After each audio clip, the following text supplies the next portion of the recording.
our beloved country, Kenya, a happy, prosperous, and successful country.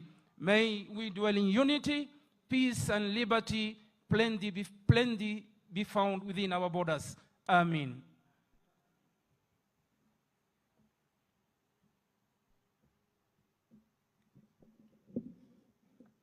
As we welcome Your Excellency into this county and thank all those who have been organizing this particular festival of elevating this city of Eldoret.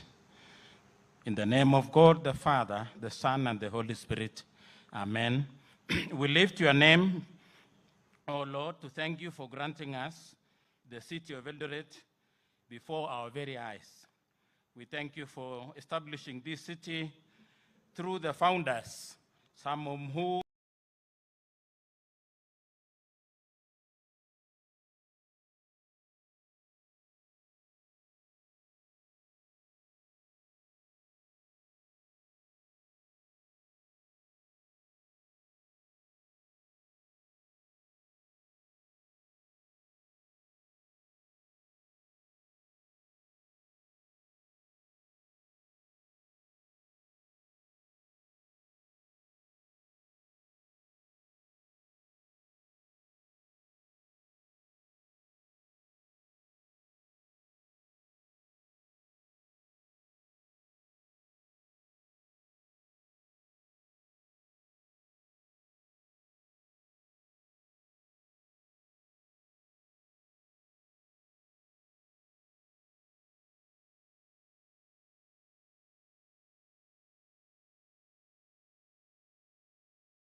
its mosques.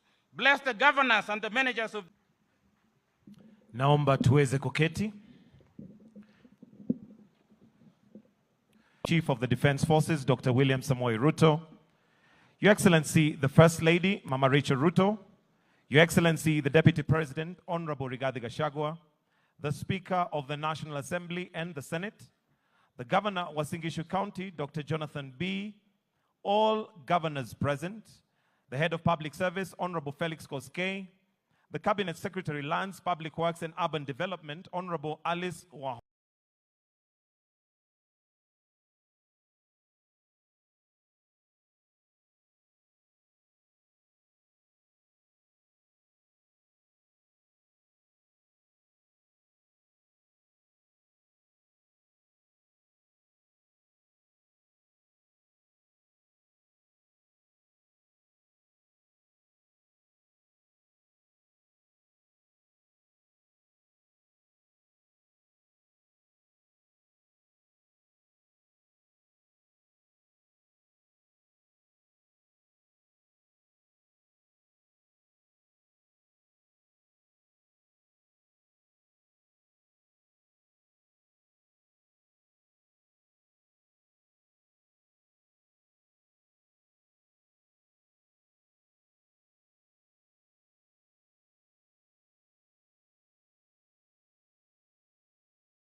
Basi hivi sasa wanajeshi hao wakiweza kuja kwa utaratibu chini yake RSM wakiwa katika mavazi ya rasmi ya sherehe kuweza kutekeleza wajibu wao mchana wa leo.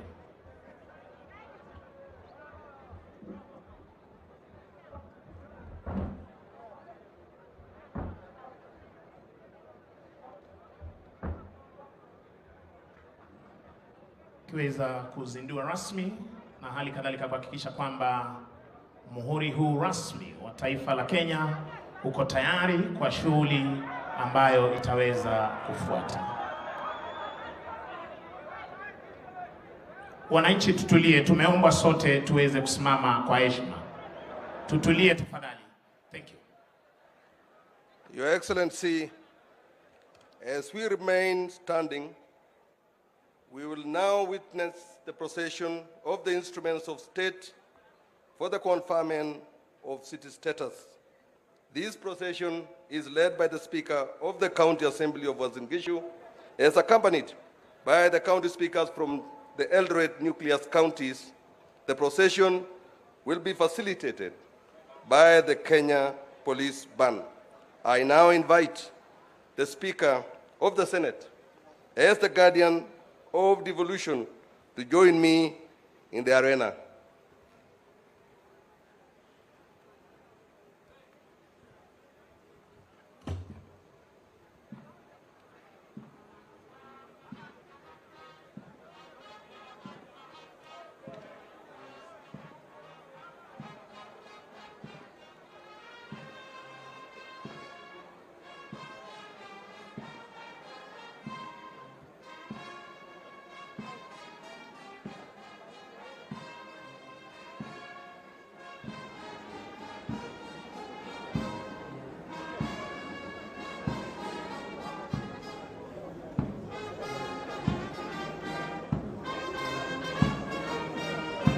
Basi alivyoweza kukariri mkuu wa utumishi wa umma kwamba hivi sasa vyombo vya mamlaka vikiweza kusindikizwa kwa utaratibu na bendi ya Kenya Police kuweza kuleta bendera, hali kadhalika vyombo vya mamlaka ambavyo vitaweza kupandisha hadhi manispaa ya Eldoreti na kuwa mji. Na niliko hapa karibu nami ni spika wa bunge la seneti ambaye ataweza kupokea vyombo hivi rasmi.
Of civic identity.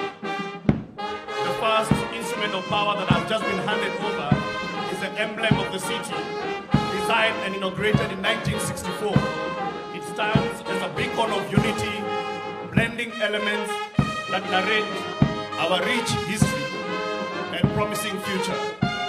It encapsulates our journey from humble origins to a thriving urban center, symbolizing resilience, progress, and the harmonious coexistence of a diverse culture. Your Excellency, the second item, that instrument of power that has been handed over to the Speaker, is a flag of the city, which unfurls with colors that resonate deeply with every citizen. Its design echoes the landscape that cradle our city, from the lush greenery of our agriculture heartland to the vibrant hues of our bustling markets. Each stripe and motif carries the legacy of those who built Eldoret and the promise of those who will shape its future. The third item, Your Excellency, which has not been handed but it is at the back there because of its size, is the topographical map of the city, there behind in class, which is not merely lines and contours, but a testament to our geographical blessings, from the rolling hills that frame our cityscape to the meandering rivers that sustain our livelihoods. This map, Your Excellency, illustrates the natural beauty and strategic importance that make Eldoret a cornerstone of our region. The fourth item, Your Excellency, that was handed over is the seal of the county. The seal is a seal of authority and trust. It bears the weight of our collective responsibility to govern with integrity and foresight, ensuring that Eldoret remains a beacon of progress and a model of governance for generations to come. The fifth item, Your Excellency, the instrument of power, is the key to the city. This key is a symbol of openness, trust, and hospitality. It represents the city's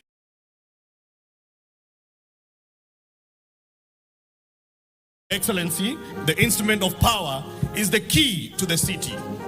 This key is a symbol of openness, trust, and hospitality. It represents the city's welcoming spirit, where doors are always open to those who seek to contribute to the community's growth and well-being. The key is a reminder that our city thrives on inclusivity and collaboration, opening avenues for new ideas, innovations, and partnerships.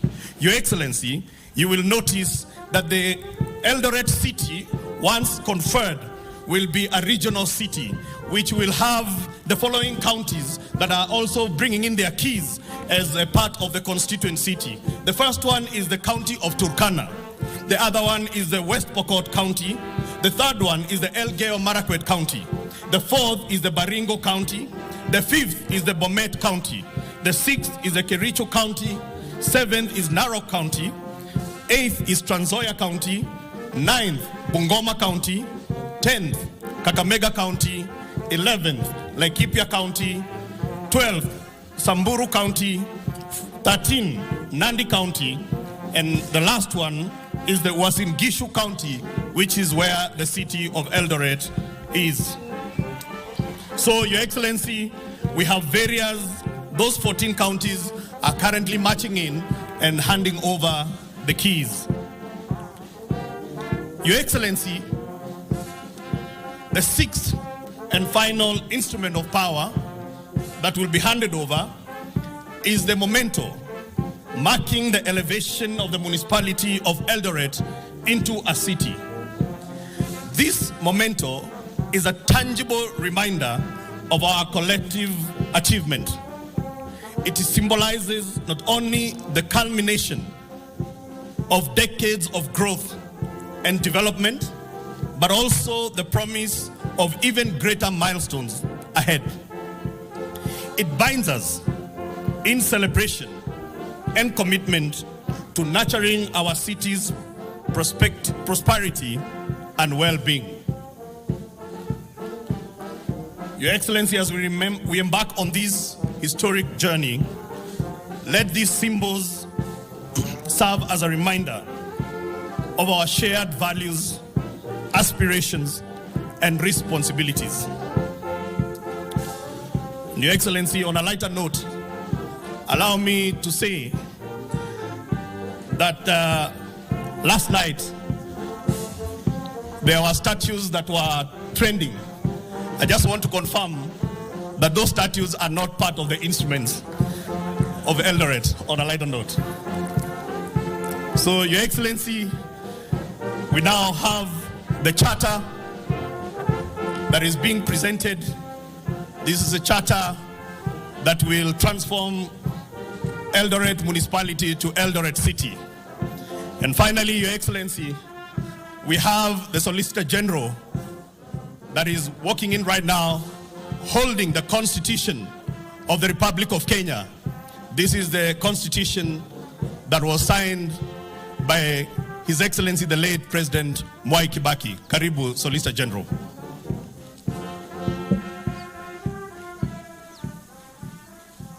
And with that, Your Excellency, I'd like to hand over back to the Head of Public Service. Your Excellency, distinguished ladies and gentlemen, you may kindly take your seats.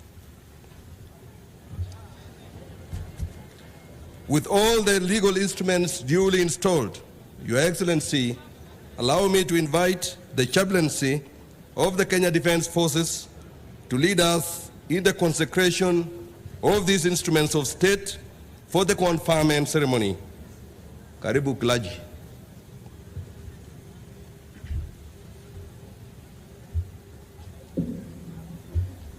Kipindi cha maombi, kipindi cha kuweza kuweka wakfu, kipindi ambacho kitaweza kuongozwa na wenzetu kutoka idara ya jeshi. Karibuni wenzangu.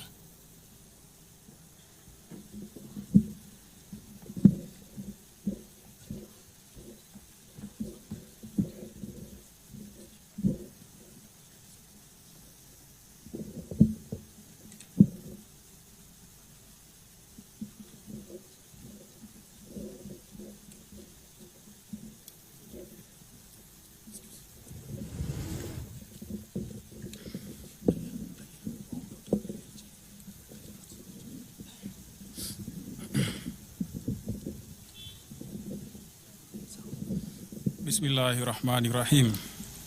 Oh Allah, we come before you today asking for your blessings and guidance as we open this city. May this place be a beacon of your light, love, and peace to all who enter. We pray that you will watch over the city and its people. May this be a community that seeks after you, honors your ways, and cares for one another. Bless the leaders and officials tasked with serving the citizens. Give them wisdom, compassion, and integrity. God, we ask that you would protect the city from harm and discord. May it be a haven for all the people. Amen.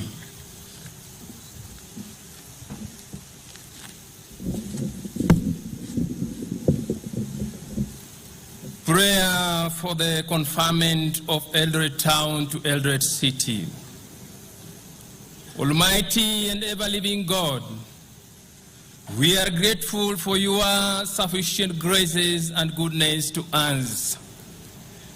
May your radiant presence be evident in our midst, and our country Kenya, we pray too for peace. We praise you, God, for your unwavering love, care, and protection. We believe that our country Kenya and Eldoret town, which is about to be installed to become a city of the athletes, will flourish and be blessed by you. We entrust this city into your able hands. We entrust our country, Kenya, also into your able hands, asking for your blessings so that we may foster peace, development, and prosperity. May your favor be upon our land, Lord. Protect all the citizens and direct our leaders. Bless our Commander-in-Chief, His Excellency Dr. William Samoei Ruto, and all our leaders. May you continue to bless them. Grant them your wisdom. Grant them good health of mind and body to lead us skillfully. Now, Almighty Father, I ask you to bless and sanctify these instruments of administration to the city of Eldoret.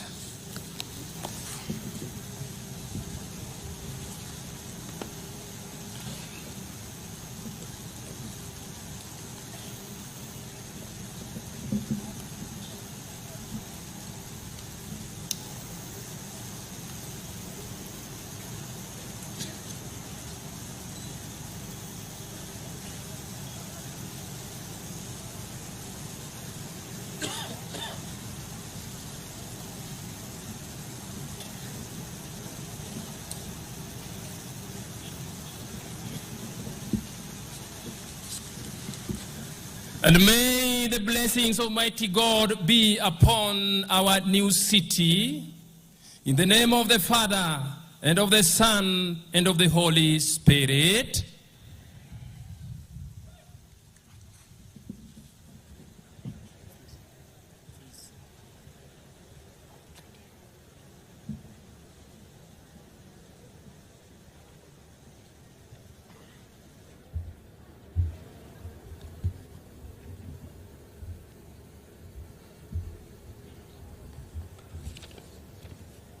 Your Excellency,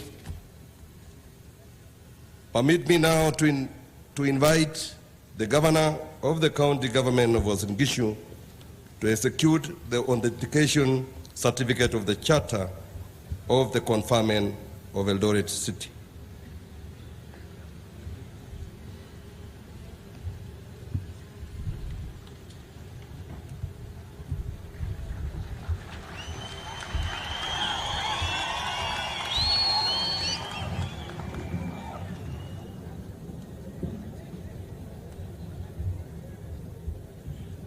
Mheshimiwa Gavana wa Jimbo la Uasin Gishu kiweza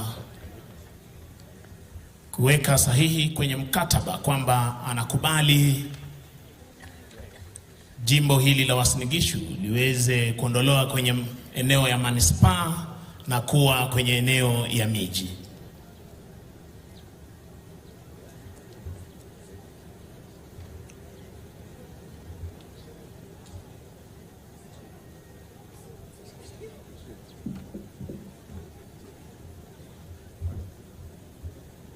Akiweza kuweka sahihi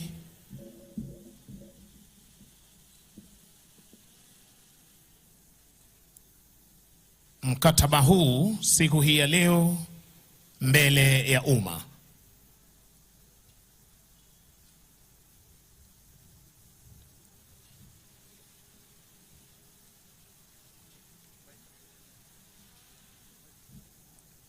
Fanfare.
The charter that is now being signed incorporates the name and boundaries, objects, functions, and powers of the city, the board, of the city.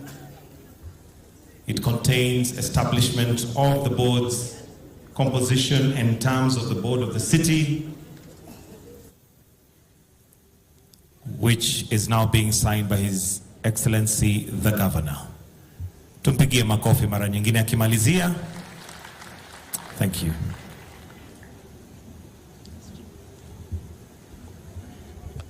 Mr. Governor, you may kindly retreat.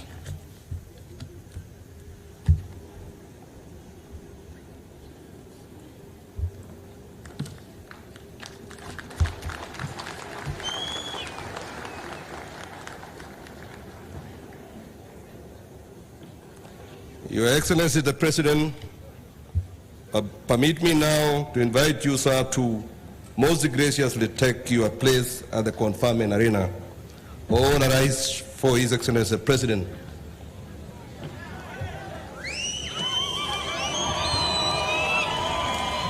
Mheshimiwa Rais sasa akija kuchukua nafasi yake rasmi ili pia kuweza kuweka sahihi katika mkataba huu kwamba Uasin Gishu itakuwa jiji. We may get seated now, please. Kwa heshima tuweze kuketi tafadhali. Your Excellency, sir, as Your Excellency sets your hand upon the vellum copies of the Presidential Charter bestowing city status upon Eldoret, permit me, sir, to invite the 2024 Olympic champions and school-going children to bear witness to this historic feat. Those who have been selected. Tuwashangilie kwa makofi wanapokuja wanariadha hawa pamoja na wanafunzi wa shule mbalimbali kuweza kushuhudia hafla hii muhimu Mheshimiwa Rais atakapoweza kutia sahihi. Your Excellency, the presence embodies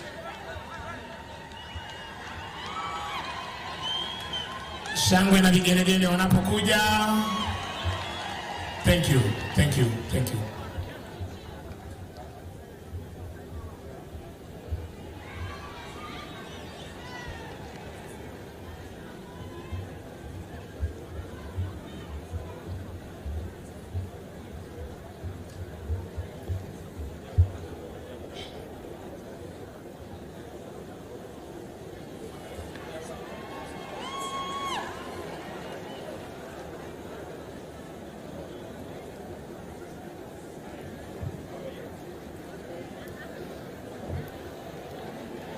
Your Excellency, their presence embodies the remarkable feats we continue to achieve on the global stage and also stands as a living testament to our enduring aspirations and the promise of our nation's future. Sir, permit me now to invite the Solicitor General of the Republic to convey vellum copies of the Presidential Charter for your assent. Solicitor General.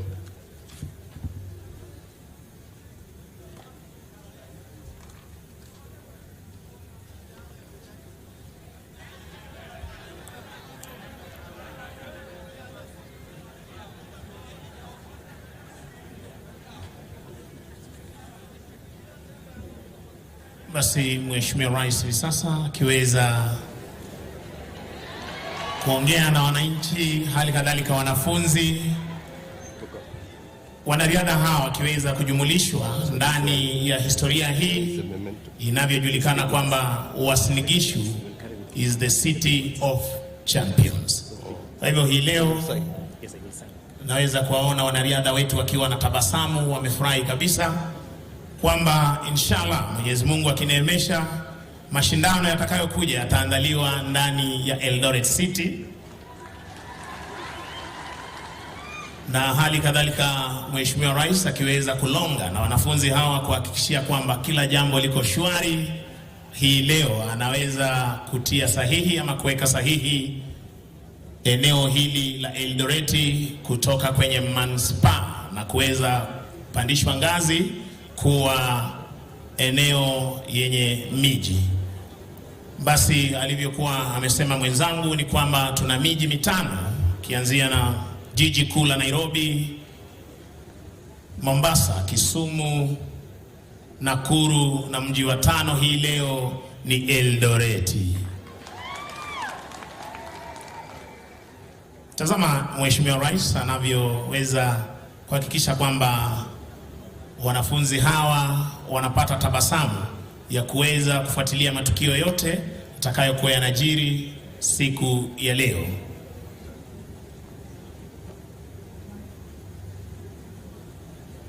Eldoret, tusichoke, tumshangilie Mheshimiwa Rais anavyoweza kuendelea kutia sahihi ama kuweka sahihi kwenye mkataba huu siku hii ya leo.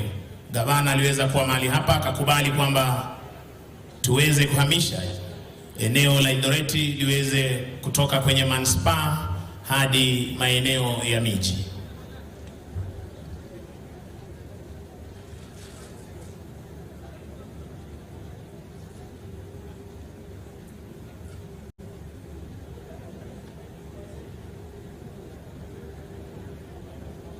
Hivi ni vyeti vya mamlaka, Mheshimiwa Rais akizidi kuweka sahihi yake.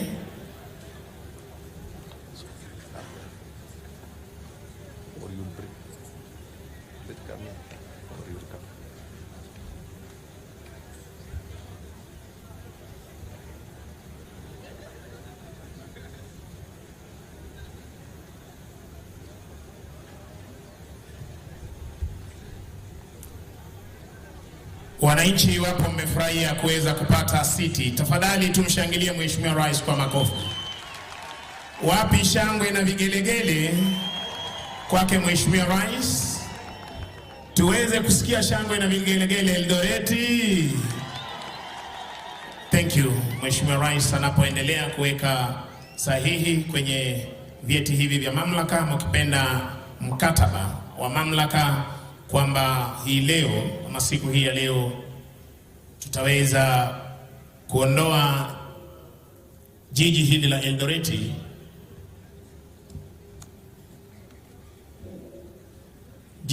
Eldoret kwenye maeneo ya manispaa, na itaweza kuwa mojawapo ya miji mitano ya taifa letu la Kenya. Mna bahati sana wana Eldoret. Wapi shangwe na vigelegele?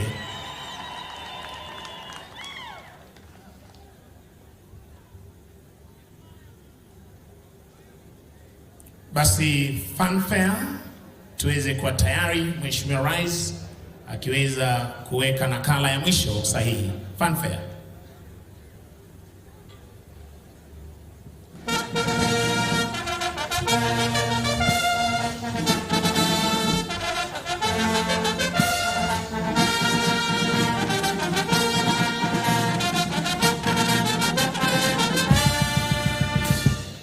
Your Excellency, permit me now to invite you to execute the memento of the Presidential Proclamation on conferment of city status to the municipality of Eldoret. Benny fanfare.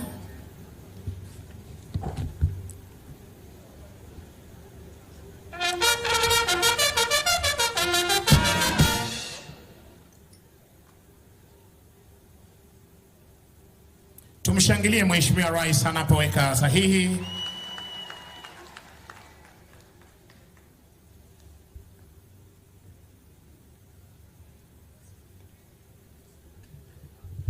Your Excellency, permit me now to invite you to affix the public seal of the Republic of Kenya on the vellum copies of the Presidential Proclamation on conferment of city status to Eldoret municipality. The same group will witness Your Excellency affix the public seal of the Republic. Mheshimiwa Rais hivi sasa akija kuweka muhuri rasmi wa taifa la Kenya kwenye mikataba ambayo ameweza kupiga sahihi ama kuweza kuweka sahihi, akipiga muhuri wa kwanza. Tumshangilie Mheshimiwa Rais kwa makofi tafadhali.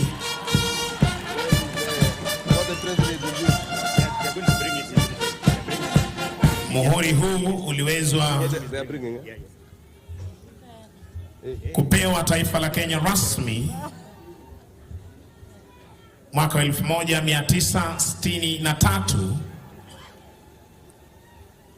na ni mojawapo wa vyombo vya mamlaka ambavyo hulindwa na hali kadhalika hupewa ulinzi mkali sana. Unavyoweza kuona hii leo uliweza kuletwa mahali hapa na majeshi ya ulinzi ya Kenya. Tumshangilie Mheshimiwa Rais anapoendelea kuweza kuweka sahihi.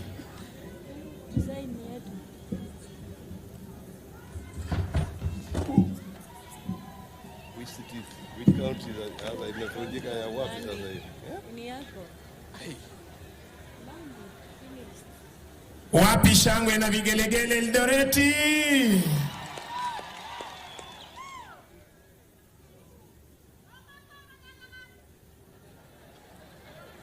Aya, ndio hivyo, shangwe na vigelegele Mheshimiwa Rais anapoendelea kuweka muhuri rasmi wa taifa la Kenya kwenye mkataba huu.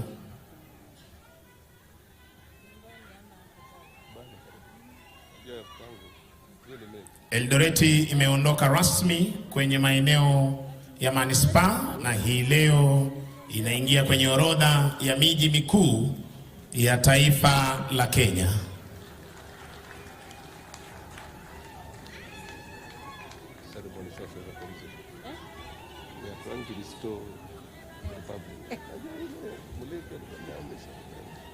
Wapi shangwe na vigelegele? Eldoreti tusichoke.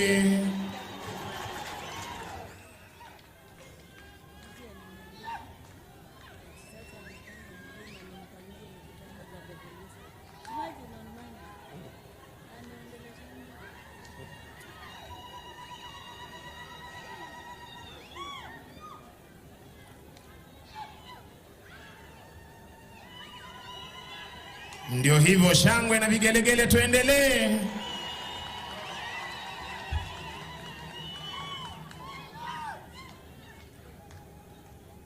Tuendelee na shangwe na vigelegele, tusichoke. Ni furaha iliyoje kuweza kuwa katika kati ya miji mitano ya taifa la Kenya. Asante sana Mheshimiwa Rais.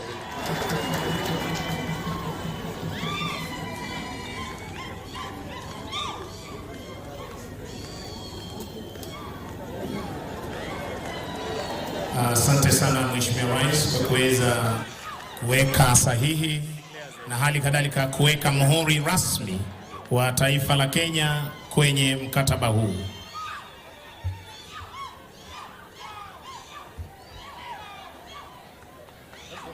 Asante sana pia wanafunzi wetu. Njooni tafadhali, asante sana, njooni kwa kuweza kushuhudia hafla hii. Your Excellency, with your kind and gracious indulgence, sir, permit me to invite you, sir, to issue the presidential proclamation declaring Eldoret municipality a city. May we all arise for His Excellency the President.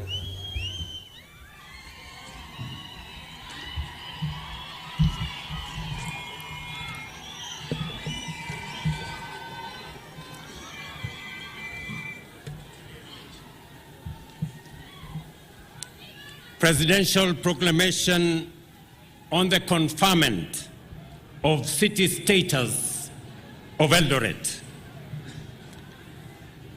To all whom this presents shall come, greetings. Whereas for diverse good causes and considerations, the people of Uasin Gishu County and those from neighboring counties are desirous of having the municipality of Eldoret elevated to the status of a city, and whereas the people of Uasin Gishu, through the Board of Municipality, the County Executive Committee, and the County Assembly of Uasin Gishu, placed on record their desire, and the same was approved by the Board of the Municipality, the County Executive Committee, and the County Assembly of Uasin Gishu on 23rd May 2023, and was thereafter placed before the Senate of the Republic of Kenya, and whereas the Senate, having satisfied itself that all legal criteria had been satisfied, and it would further Kenya's good that the municipality of Eldoret be upgraded to a city, and that on 5th December 2023, the Senate, by affirmative resolution, gave its approval to the application and recommendation that the municipality of Eldoret be conferred with a city status. Now therefore, in exercise of the powers conferred on the head of state and government under Section 7 of the Urban Areas and Cities Act, and all other enabling provisions of law, I, Kipchirchir William Samoei Ruto, President of the Republic of Kenya and Commander-in-Chief of Kenya's Defense Forces, do hereby ordain, declare, and direct that the municipality of Eldoret has been conferred with city status.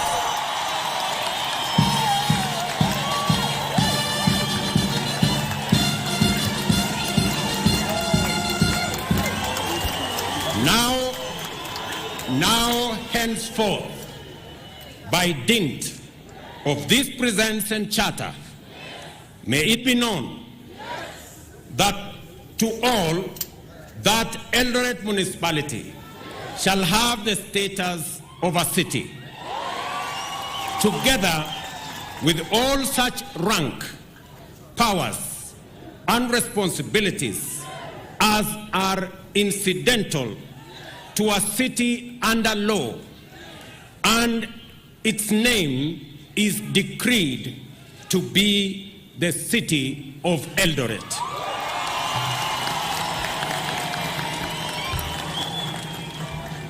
In testimony whereof, I have caused this proclamation to be issued under the hand of the President and the public seal of the Republic on this, the 15th day of August, in the year of the Lord, 2024.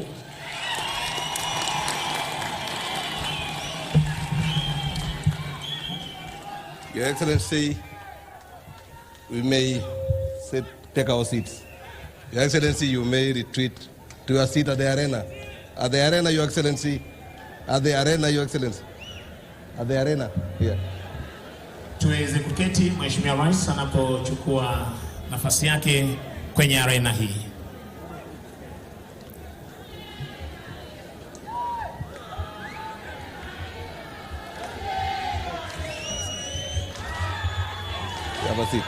Your Excellency. Asante sana, asante wananchi, asante, tutaimba, tutawapa nafasi ya kuweza kushangilia. Thank you. Your Excellency, with Eldoret having attained city status, permit me to invite His Excellency the Deputy President to come forward to the arena, the Cabinet Secretary responsible for urban development, the Governor of Uasin Gishu County, and all the other county governors who are members of the North Rift Economic Bloc. Basi sasa Naibu wa Rais pamoja na waziri anayehusika na ustawishaji wa miji, Gavana wa jimbo la Uasin Gishu, jimbo la Nandi, Gavana wa jimbo la Trans Nzoia, Gavana wa Elgeyo Marakwet, Gavana wa jimbo la Pokot Magharibi na Gavana wa jimbo la Baringo wakiweza kuchukua nafasi zao kwenye jukwaa rasmi.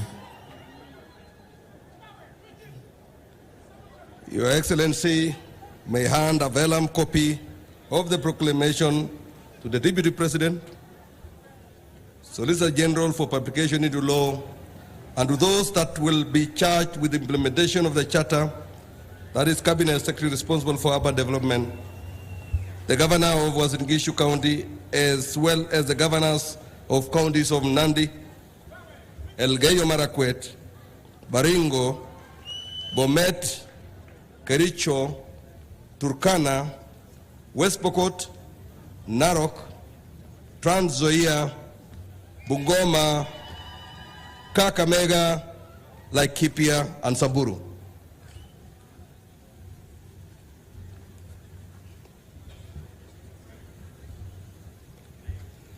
Thereafter, I invite Your Excellency alongside all other leaders in the arena to display a ceremonial copy of the vellum. Your Excellency will display an open copy while the others will display a closed one.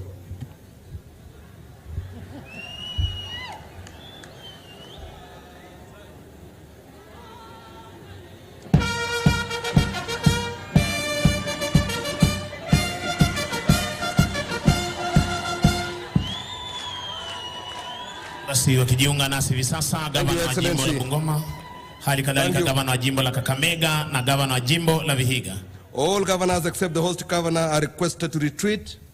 Permit me, Your Excellency, to most graciously invite the chairperson of the Municipal Board of Eldoret and secretary to the board and the county executive committee member for urban planning to join the governor in receiving the conferment instruments.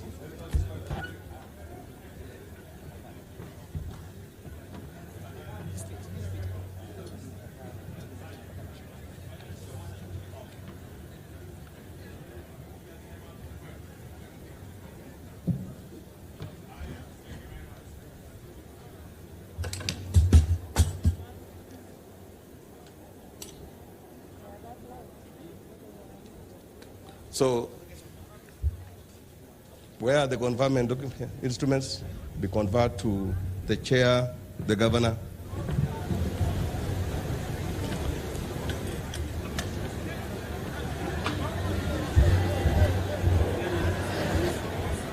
Yeah, these ones, yeah. The chairperson should be given a conferment of the instrument. Yes.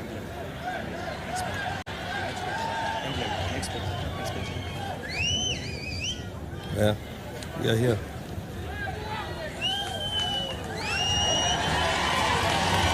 So we are here. Shangilia kwa makofi mazuri mwenyekiti akiweza kupokezwa the flag of the city. Akiweza pia kupokezwa bendera ya mji huu ama jiji hili la Eldoret.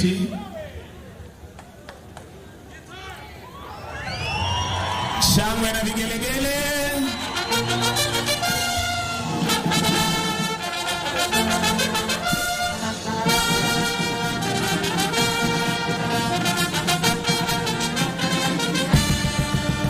The map of the city, the seal of the county, and the memento marking the evaluation of the municipality of Eldoret into a city.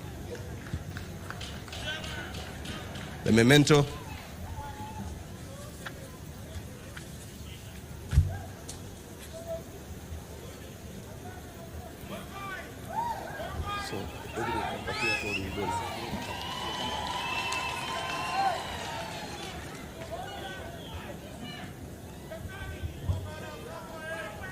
So we can retreat to our seat, Your Excellency. Basi Mheshimiwa Rais akipokezwa ramani ya Eldoret City, sasa aweze kumpokeza mwenyekiti. Wait a minute.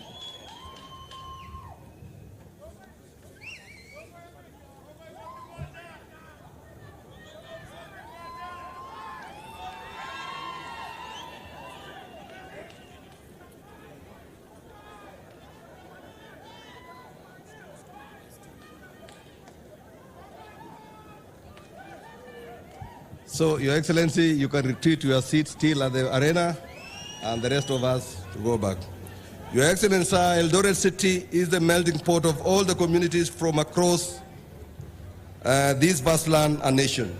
In a symbolic display of Kenya's fifth city centrality to all the neighboring counties, I invite the leadership of the North Rift Economic Bloc counties, as well as other neighboring counties, to receive their symbolic key to the city of Eldoret in the following order. Nandi County.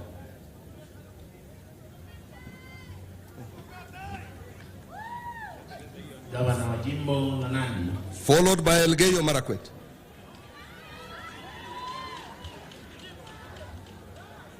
Mheshimiwa Stephen Sang.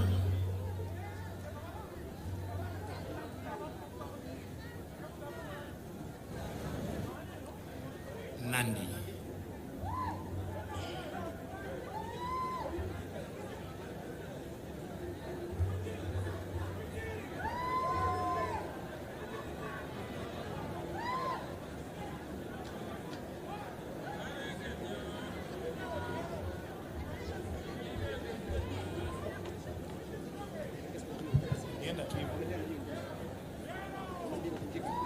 Elgeyo Marakwet.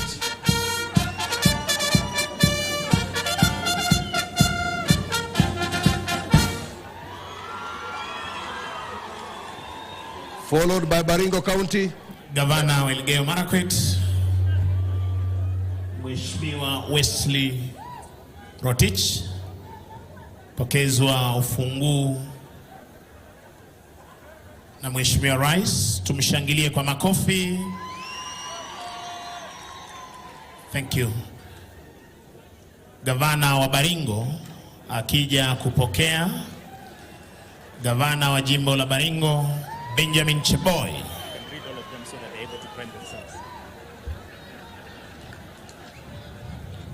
Bomet County. Bomet County, come closer. Followed by Kericho, followed by Turkana, followed by West Pokot, followed by Narok. Trans Nzoia, please come forward. Then Bungoma, then Kakamega, Laikipia, and Samburu. Bomet wakiweza kupokea kifungu chao. Tumshangilie kwa makofi.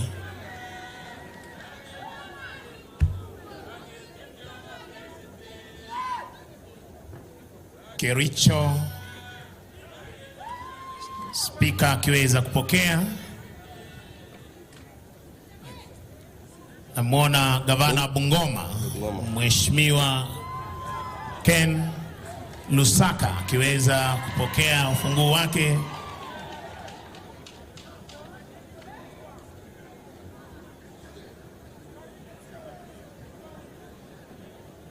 Gavana wa jimbo la Trans Nzoia, Mheshimiwa George Natembea,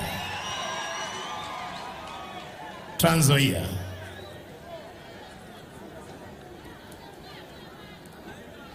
Trans Nzoia.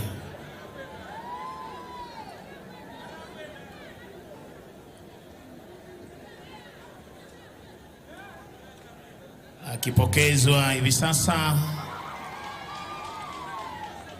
Gavana wa jimbo la Kakamega, FCPA Fernandez Baraza akiweza kupokea ufunguo huu. Asante sana.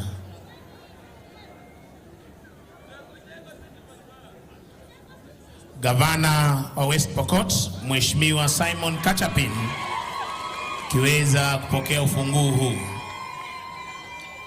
Anafuata gavana wa Kajiado, Gavana Joseph Olelenku. Gavana Joseph Olelenku akiweza chukua ufunguo wake. Anafuata gavana wa jimbo la Vihiga, Mheshimiwa Wilba Otichilo akiweza pia kuweza kuchukua ufunguo wake mahali hapa.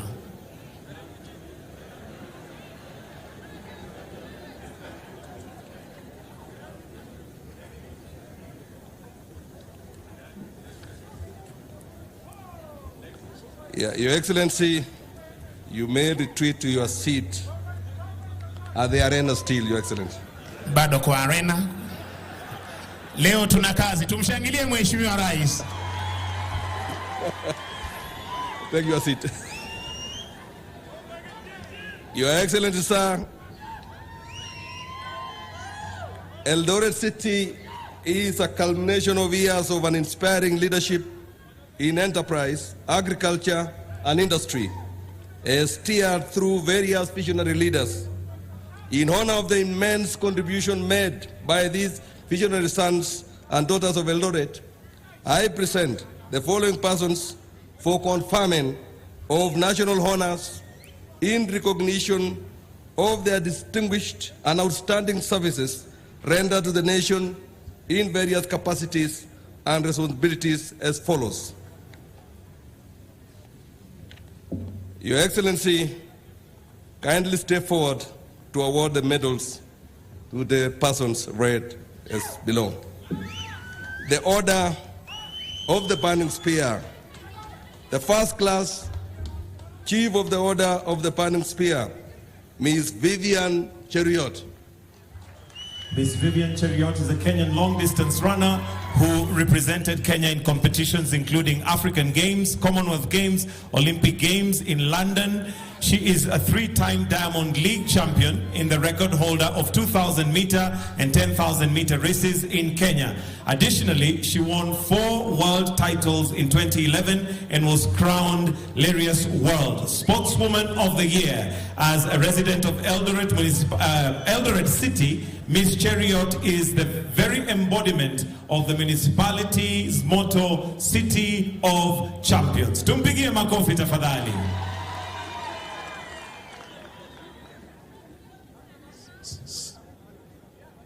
Second, okay, on behalf, perhaps, yeah.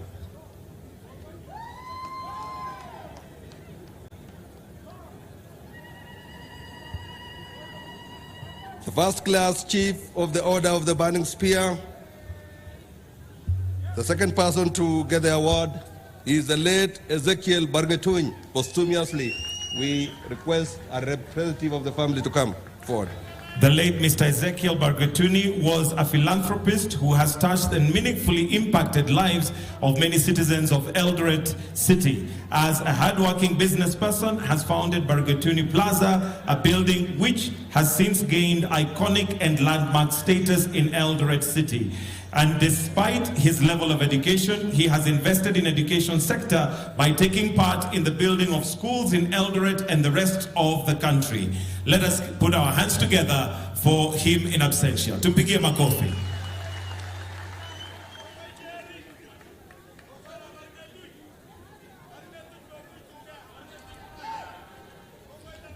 The second class Elder of the Order of the Burning Spear, to the late Mr. Paul Boyd.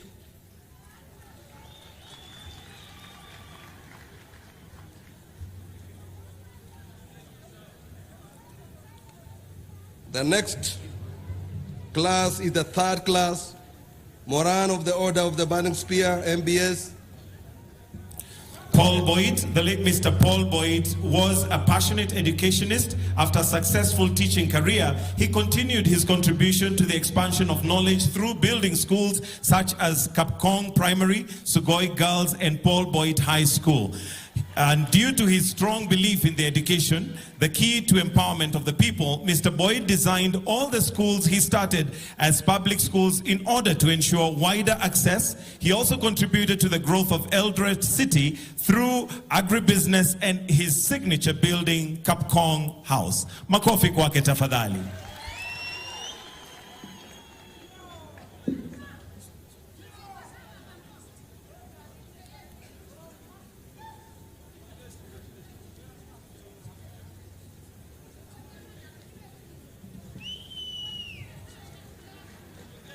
The third class Moran of the Order of the Burning Spear, MBS, Mr. George Gibet.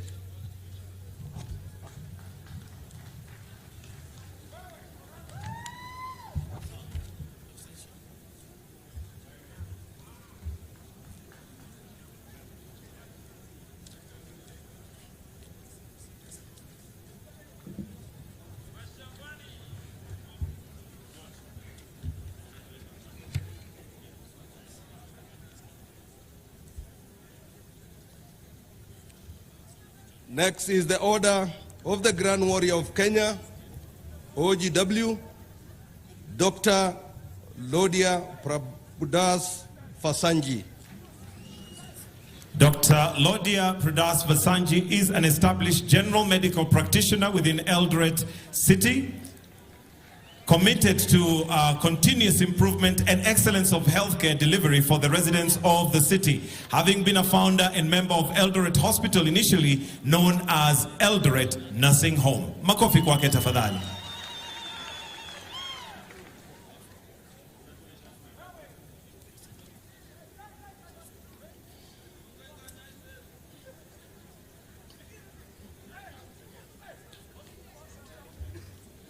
The next, under that order, is Mr. Joseph Lesiu.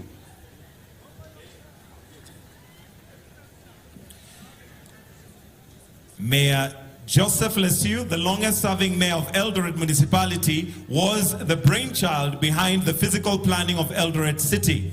Additionally, through his leadership in the municipality, the Chebara water supply was established and ensure that thousands of residents in Eldoret Municipality have water in their taps.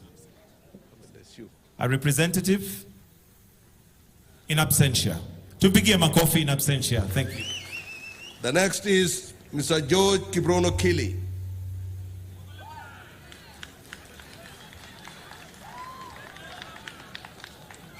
Mr. George Kiprono Kili is a successful large-scale farmer in Uasin Gishu County who has embraced modern technology, the art of conservation, agriculture through minimum tillage and crop rotation in all his farming operations, which has immensely increased the yields. Nation's total harvest of maize and wheat. This has cemented the place of Eldoret Municipality as a key urban center within agriculture, which is the backbone of our nation's economy. Tumpigie makofi.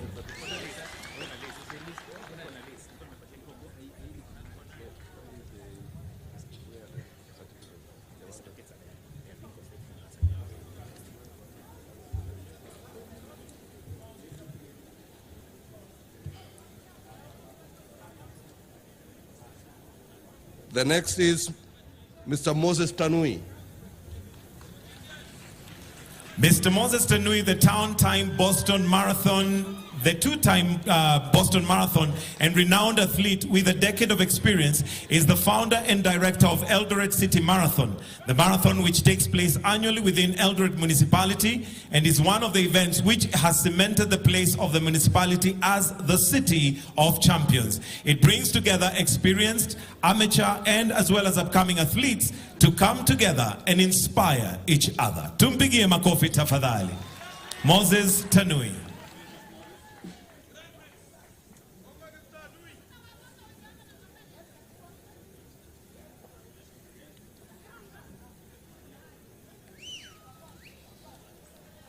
The next is Mr. Kamau Miyako. Mr. Kamau Miyako is a business person with interest in hospitality sector within Eldoret Municipality. He is the founder of the Miyako Group of Hotels and Miyako House within the municipality. The hotels have directed their energy to improving the standards and ratings of the hospitality sector as the municipality sought to attain a city status.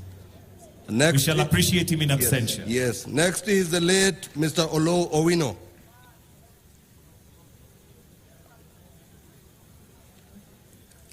The late Mayor Olo Owino was the founder of the Opera House within the municipality of Eldoret.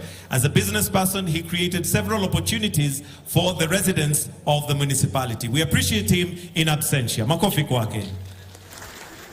The next is Barnabas Arab Kibrono, popularly known as Lodwa. Mr. Barnabas Arab Kiprono is a business person with interest in the real estate sector within Eldoret Municipality. He has, by his hand, built Eldoret a block after another, inspiring a new brand of real estate. Let us appreciate him in absentia. The next category is Head of State's Combination, Civilian Division, Mr. Stephen Maraba. Mr. Stephen Maraba is a dedicated business person and a philanthropist, expressing care and spreading generosity and compassion to those within the outside of Eldoret municipality. He is the founder of Valley Hotel within the municipality of Eldoret. The hotel is key contributor to the service provision industry in Eldoret and has contributed to the scaling up of services in the municipality towards its goal of attaining a city status. Let us appreciate Stephen Maraba.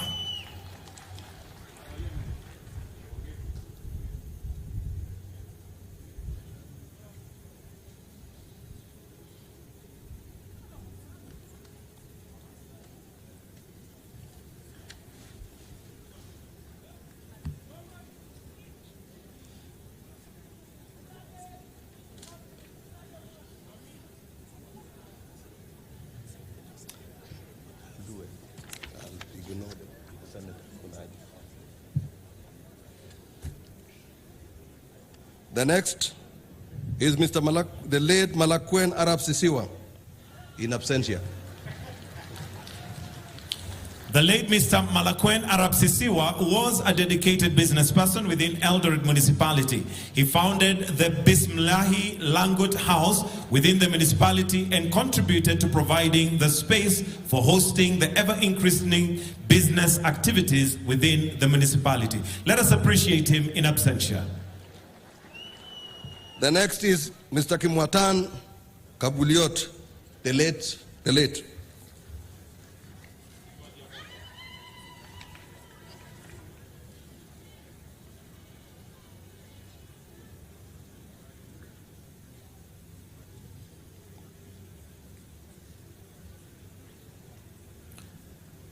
The next is Mr. Kimwatan Kibuliot. The late Mr. Kimwatan Kibuliot was a business person within Eldoret municipality. He founded the Kibuliot House within the municipality, which bolstered the real estate status of the municipality and increasing the space for conducting business activity. Let us appreciate Mr. Kimwatan Kibuliot.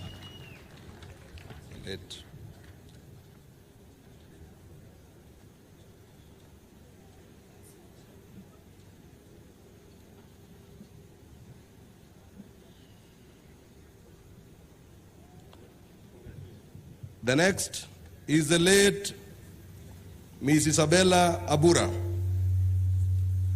The late Miss Isabella Abura was a former councillor within Eldoret municipality. She dedicated her time and energy to contributing to good governance of the affairs of the municipality. She was also a philanthropist and business person who owned a famous chicken spot within the municipality, often acting as a get-together venue for many within the municipality and those traveling to get a taste of the delicacies at the spot.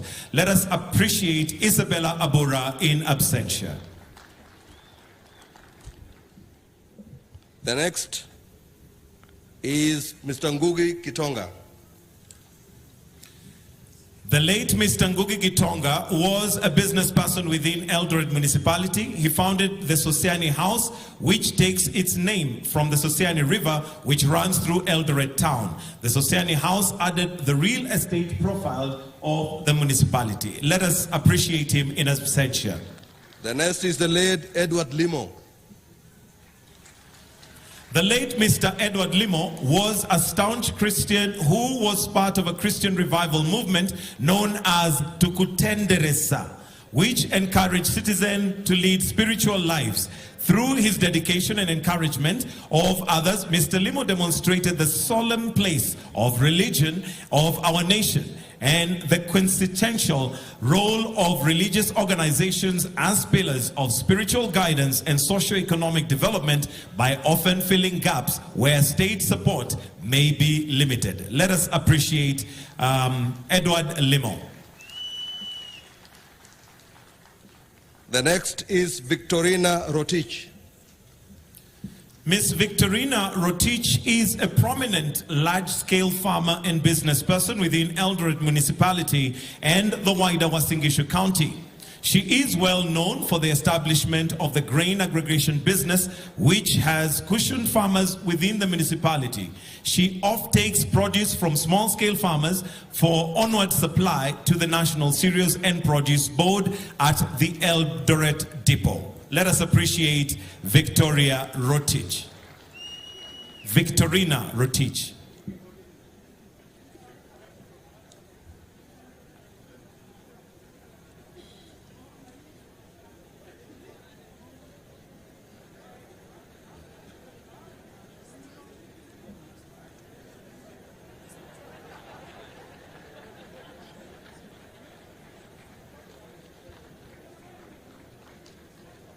The next is Mr. Ajay Shah. The Shah family, as led by the late Rupa Ben Shah, were prominent and visionary industrialists. They established Kenit Kenya Limited in Eldoret, a company that has since grown from a small enterprise with one knitting machine to hundreds of modern machines today. In Kenya and East Africa. While the company started with just over 10 employees, today it has the largest employer in North Rift region of Kenya with over 2,000 employees. For close to 60 years, the company has been churning hundreds of thousands of garments for schools, corporates, wholesalers and retailers within Eldoret municipality and the rest of the country. In 2006, the company earned the acclaimed Kenya Revenue Authority Distinguished Taxpayers Award. Let's appreciate Ajay Shah on behalf of the Shah family.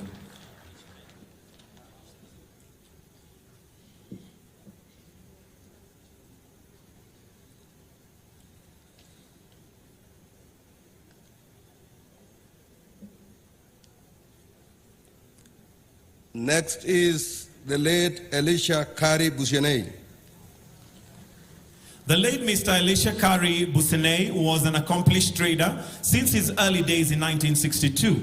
He helped spur business activities within Eldoret municipality. Additionally, he was a member of the Eldoret Municipality Lands Control Board that encouraged natives to buy land from departing white settlers for farming and development. In this role, Mr. Bushenei was instrumental in empowering the people within Eldoret municipality and the nation at large to play an active role in utilizing our nation's resources for self-governance and development. He also encouraged agricultural activities as a member of the District Agricultural Committee representing Eldoret South in 1965. Let's appreciate the late Elisha Kari Bushenei. He is represented currently here by his son to receive the award on his behalf. Thank you. The next is the late Paul Kamau. The late Mr. Paul Kamau was a founder of Paul's Bakery within Eldoret municipality.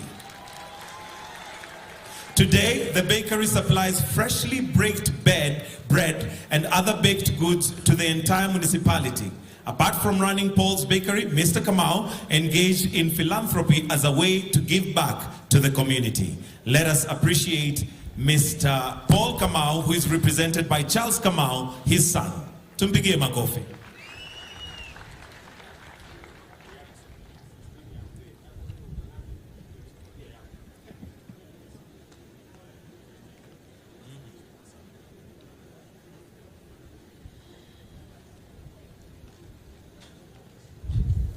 Last but not least, Mr. Wycliffe Matuli Okwaro. Mr. Wycliffe Okwaro is the longest serving staff of Eldoret municipality, having served for 43 years since 8th October 1981. Over these years, Mr. Okwaro has tirelessly dedicated his time and energy to ensuring that the Eldoret municipality serves the interests of the people within the municipality. A hearty hand clap for Mr. Wycliffe Mutali Okwaro.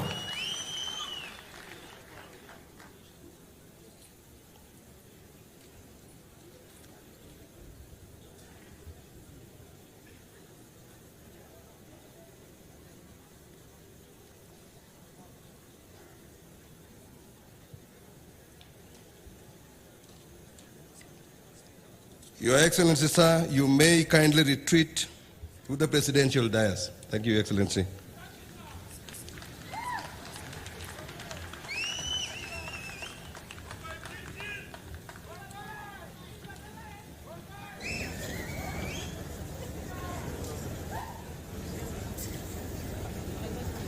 Your Excellency, sir, with the city of Eldoret duly inaugurated, permit me, sir, to most graciously hand over the program back to the Master of Ceremonies to progress it from here.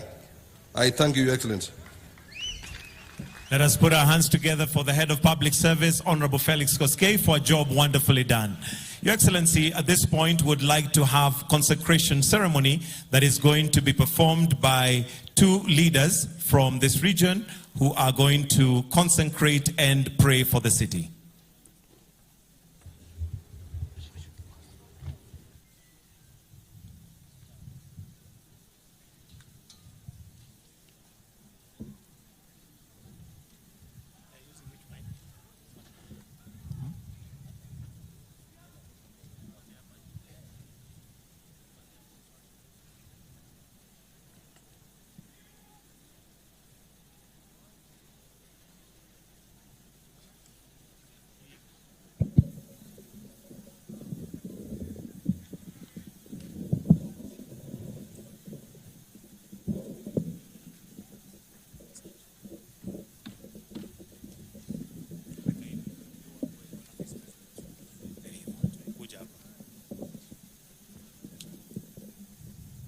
Sikoto mangalal le tagatol.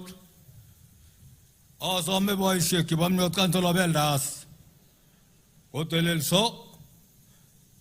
Kong yamma galyon gamma oje ke yoni. Boy sheki bamnyot kantola beldas agori gugolis. Tamwa gino moe. Oyoni. Obangara obata gitgen. Amo majagi berur. Siti na nyo, nagagay nyo rurani, gondo jin, naganyitot, nabagwemoni, excellent Dr. Rudo. Majo wow, sinyamwa ngalek yamwa, kuya ni boy ship, hago beruri.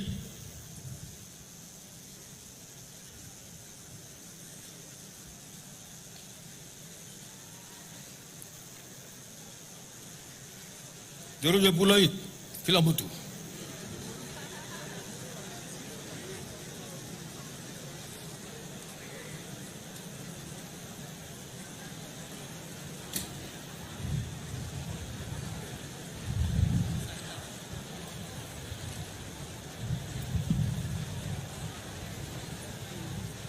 Ojo aku kau excited, nago deh. Ojo aku guru ke.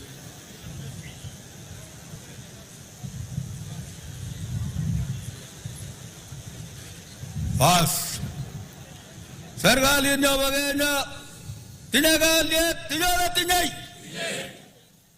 Migaliet, undo jing president nyo, Dr. William Ruto, iman ala iman. Indo jing president ako punawari nagararan na mamigato, punala punay.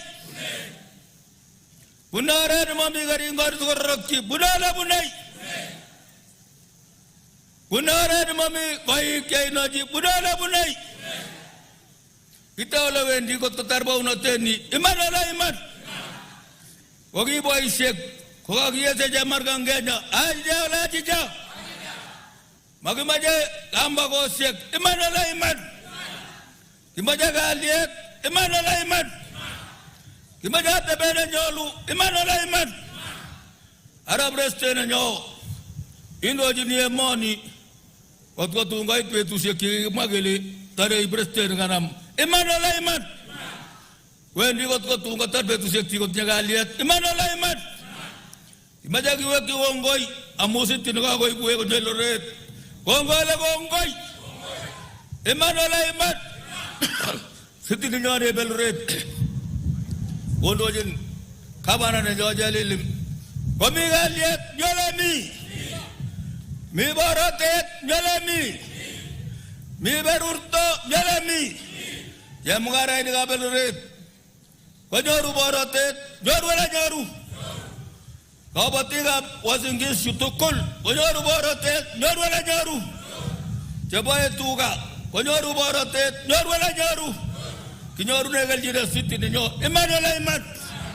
Arab yenda, kandoina tetabe mon yago testai, itestai wala testai. Testai wala testai. Indoya ramuta, indoya lendoi. Indoya lendoi. Awai vai to levendi, italaitei. Italaitei. Iman wala iman. Iman wala iman. Sera wala sere. Sera wala sere. King wala king.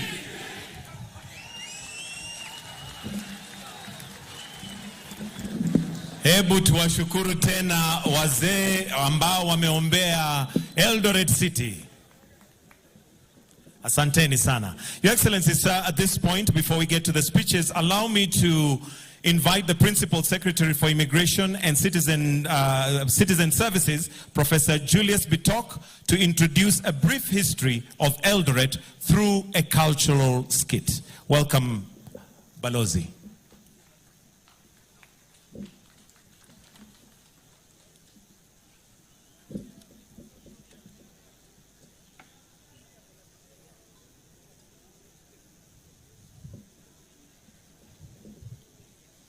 Your Excellency, Dr. William Samoei Ruto, President and Commander-in-Chief of the Kenya Defense Forces, Your Excellency, First Lady, Mama Rachel Ruto, Your Excellency, the Deputy President, Honorable Rigathi Gachagua, our Governor for Uasin Gishu, Governor Jonathan B.,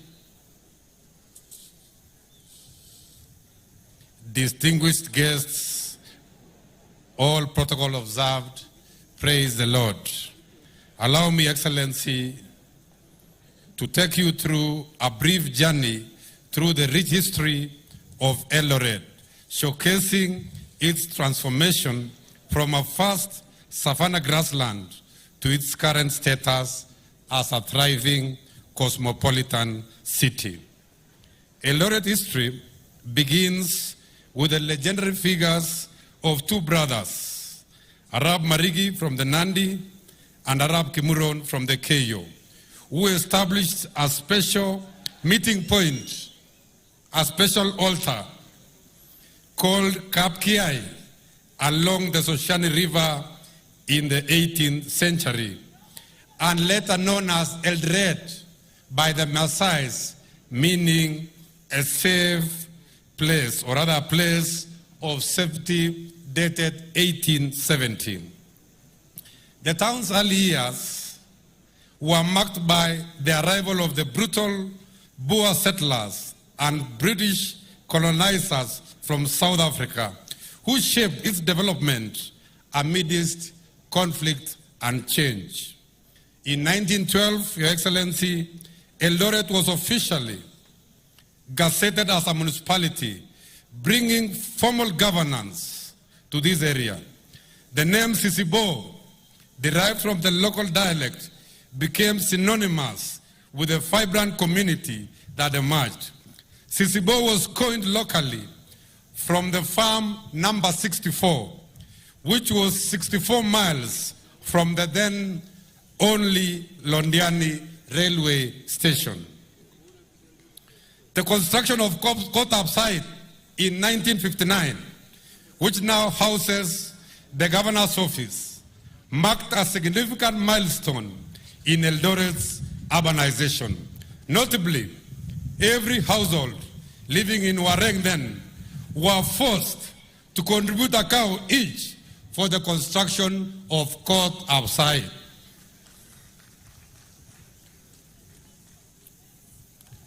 Your Excellency, in conclusion, today, Eldoret stands proud as a cosmopolitan city of champions, representing resilience and growth. It is my pleasure, Excellency, to introduce an extraordinary team of hustlers, of talented young Kenyans, who will bring this incredible history to life. Excellency, sir, ladies and gentlemen, join me in putting our hands together to invite this dramatic story of Eldoret City dating between 1870 and 2024. Thank you very much and welcome, team.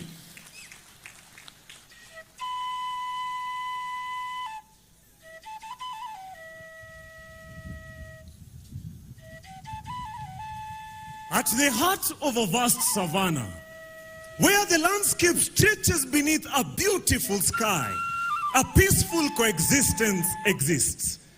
A meandering Sosiani river slices through its terrain, its crystal clear water, a testament of beauty and nature. Along the riverbanks, the cranberries glide effortlessly. Nearby, a herd of antelopes are grazing contentedly. The giraffes are stretching their necks in order to reach the highest branches. And below the trees, the leopards are moving keenly, scanning the environment for opportunity and safety. In the distance, the roaring lion rests in the shade. What a balance of nature. All these nondescript features are landmarks of the ill Uasin Gishu, as it will come to be known as Uasin Gishu years later. Here, the Sirikwa, like Kipiak and Naivasha people thrived, tending to their cattle and living harmoniously with the land. 1800 was the year. The Maasai started to move in. They intended to use this land as their grazing field. But this led to a very fierce battle between the Maasai and the Nandi. Blood was shed, lives were lost, people were displaced. But eventually, the Nandi emerged victorious, pushing the Maasai all the way down to Transmara. Then in came the British, following the land regulation of 1899, which allowed the white settlers to exploit the indigenous people fertile land.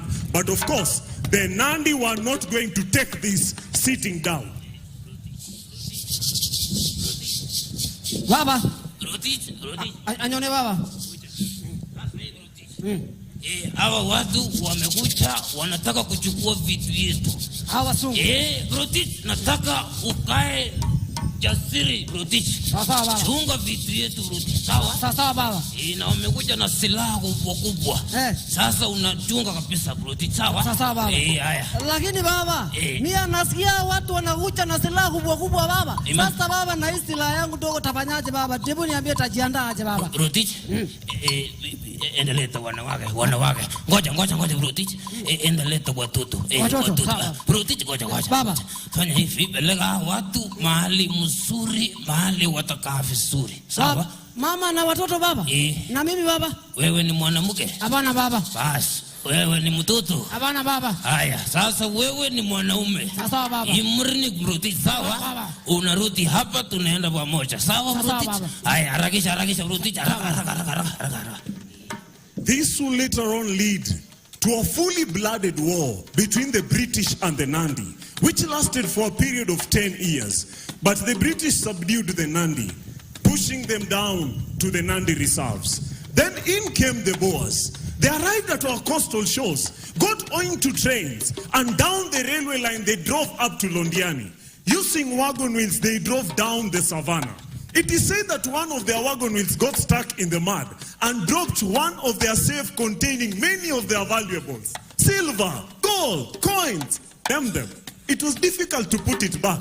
So they had to construct a simple matope structure around it to act as a bank, which was later named in 1912 the Standard Bank of South Africa Limited, with its first manager, J.M. Shaw. The arrival of the Boers was met by conflict and tension by the indigenous people. But due to their advanced weaponry and determined mindset, the Boers displaced many local communities.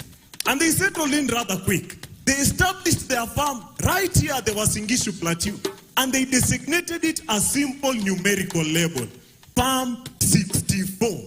Since it was 64 miles from Londiani where there was a railway headquarters. But now here comes the twist. The pronunciation of the word 64 was an uphill task to the locals. Ngoja kidogo. Ile Palm ne? Palm 64. Palm 64. 64. 64. Oh, 64. So to them it ended up being Palm 60. So stay with us as we journey through time, witnessing the triumphs and struggles of those who once called this land home. In 1910, a boy by the name Willie Van Aert established the first post office since he could not make a living out of the farm, and thus the township started. He started receiving applications for business plots on the farm, and it had to be given a name. The locals were summoned by the governor, Sir P.C. Giroud, in order to give it a name. It was problematic to get one. There were many suggestions. Giroud Forte, in honor of the first governor. Yes, we name it Sirikwa. Yes, those were the first inhabitants of this land. Oh, so we name it after them. Wow, that's a good one. Yes, Masai, unasema aje? Tuite Entore, meaning the Stony River. Oh, well, that's creative. Yes, we name it Bado Kidogo. Why should you name it Bado Kidogo?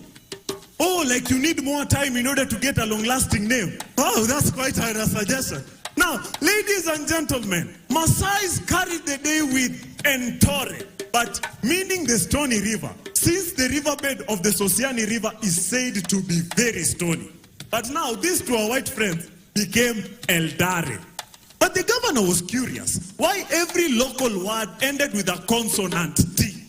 So he suggested that a consonant T be added so that it can be comfortable for the locals to pronounce it. But now, during the official gazette of January 1st, 1912, a typing error occurred, and it was misspelled to Eldoret. The official gazette notice, January 1st, 1912, the administrative station on the Uasin Gishu Plateau, formerly known as Farm 64, will for the future be styled Eldoret. Now Eldoret became the new promised land to the Boers. And just like any other place, the economic transition began. And later on, we had mayors. From the first black mayor, Councillor A.N. Olo, to the last black mayor, W.K. Rono. Ngoja kidogo. Nataka uende mbele mpaka mahali President ako hapo mbele President hapo mahali President anaingilia basi hapo. Exactly. And well, if you thought the story about Eldoret was done, then think again. In 1966, just 3 years after independence, nature gave us a bouncing baby boy. Fast forward, he became a CU leader at a school right here in Eldoret. Nundoroto School, which is the current day Wareng High School. Proceeded to Kapsabet Boys for his A-levels. Then became a youth leader in 1992. Then the member of parliament Eldoret North. Then to a minister. Then to a deputy president. And now to the president of the Republic of Kenya. And today, in accordance with the 2010 Constitution, Eldoret has just received a charter as the 5th city of Kenya by the 5th President of Kenya, His Excellency, Dr. William Samoei Arap Ruto. Ladies and gentlemen, welcome to the city of champions.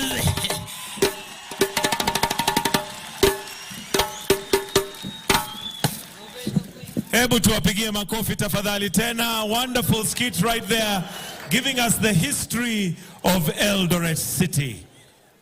Your Excellency, sir, with your permission, allow me now to transition to where we are going to have few speeches, starting with the Governor of Uasin Gishu County, His Excellency Dr. Jonathan B., who will speak as the newest owner of a city, which is Eldoret City. Tumpigie makofi tafadhali. Akija Governor Daktari Jonathan B. Tumpigie makofi.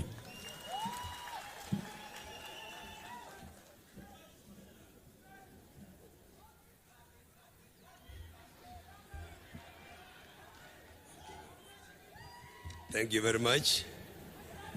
Your Excellency, President Dr. William Samoei Ruto, Your Excellency the First Lady, Mama Rachel Ruto, Your Excellency Deputy President, Honorable Rigathi Gachagua, Speaker of the National Assembly, Speaker of the Senate and the senators who are here, Cabinet Secretaries, my fellow governors, Principal Secretaries, Chairperson of State Corporations, delegation from the counties, eminent residents of Eldoret, the First Lady of Uasin Gishu County, and the county executive members, and all of us and the Wananchi. Jamge. Ale Jamge. Your Excellency, distinguished guests, ladies and gentlemen, today marks a historic moment in our nation's history as we gather to witness the conferment of city status and the grant of charter to the municipality of Eldoret. On behalf of the residents of Eldoret and the wider Uasin Gishu region, I express our deepest gratitude to you, Mr. President, for officiating this monumental occasion. This event is not just a milestone for Eldoret, it is a defining chapter in Kenya's history, Kenya's story, as we welcome our 5th city conferred by the 5th President of the Republic of Kenya. And Your Excellency, we had a slogan that tarehe 15, Rais wa tano, mji wa tano, baada ya saa tano, tutakuwa na city, na imefanyika hivyo. The atmosphere today reflects the collective excitement, joy, and pride shared by the people of Uasin Gishu and the North Rift region. Mr. President, August 15, 2024 will forever be etched in Kenya's history as the day of Eldoret ascended to the status of the nation's 5th city. This achievement marks the beginning of new opportunities and prosperity for all who live, work, and do business in Eldoret, the economic hub of Eldoret, of North Rift economic bloc. Ladies and gentlemen, Eldoret's journey is one of the transformation. It began as a humble savanna inhabited by indigenous communities and wildlife. That in 1908, a group of settlers seeking a fresh start after the Anglo-Boer War arrived and named this land Farm of Stone, inspired by its stony riverbed. From the Sirikwa people, the Nandi, and later the Boers, who referred to it as Mile 64, Eldoret's evolution has been extraordinary. Known locally as Sisibo has been dramatized by the story here, this town has grown into a vibrant city, a melting pot of cultures and regional business hub, serving the north and western parts of Kenya. This transformation is a testament to the resilience, vision, determination of the people of this region. Your Excellency,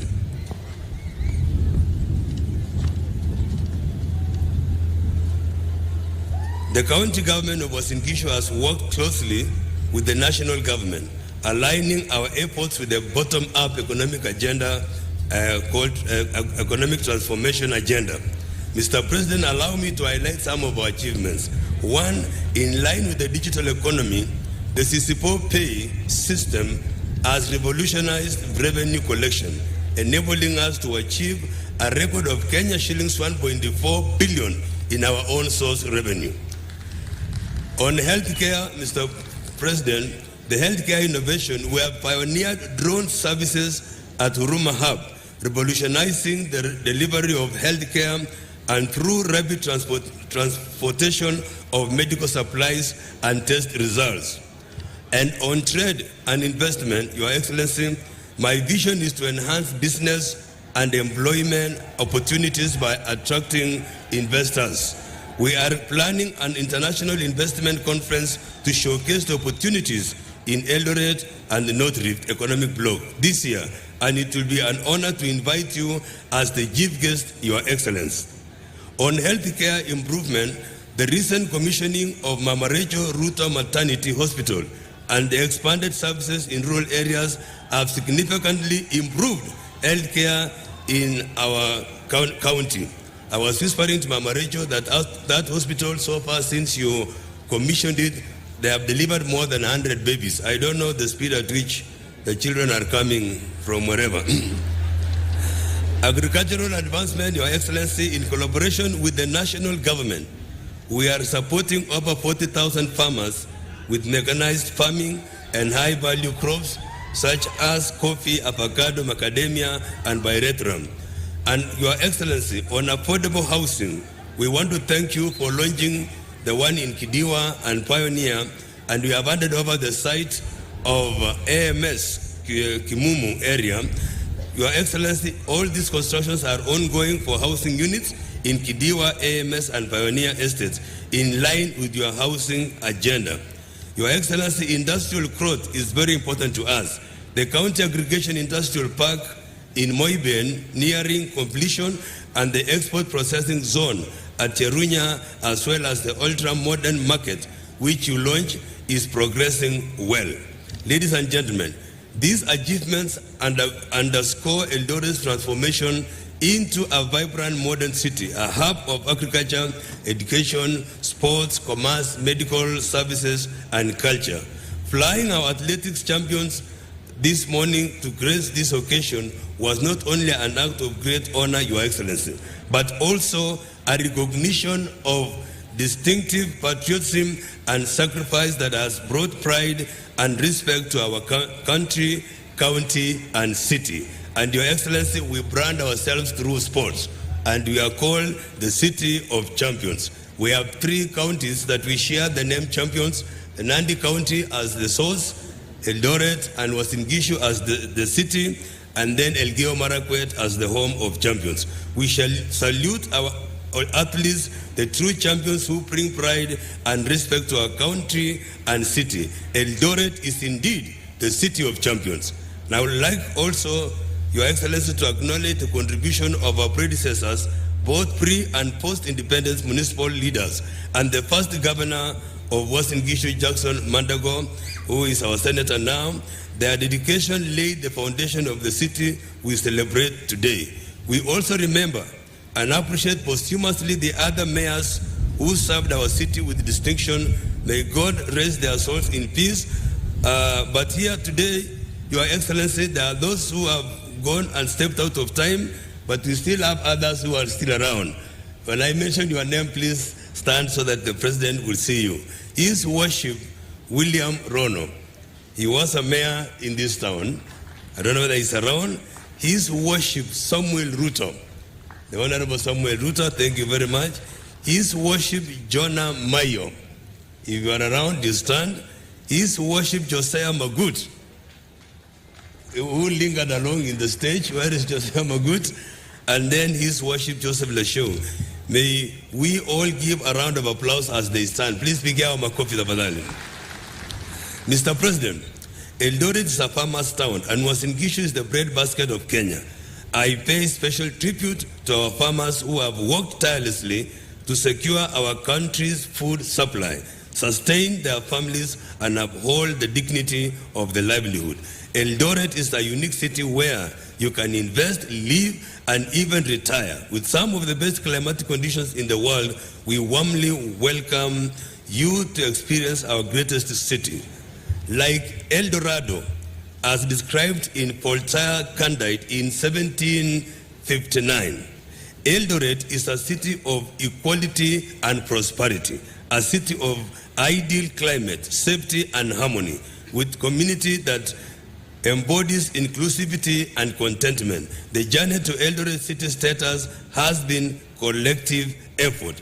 I extend my deepest gratitude to the municipality board for steering this process to its celebration conclusion or celebratory conclusion. The ad hoc committee on the conferment of the city status, the Uasin Gishu County Assembly led by the Speaker, Philip Muigen, and the Senate Committee on Devolution and Intergovernmental Relations worked tirelessly to ensure due process was followed.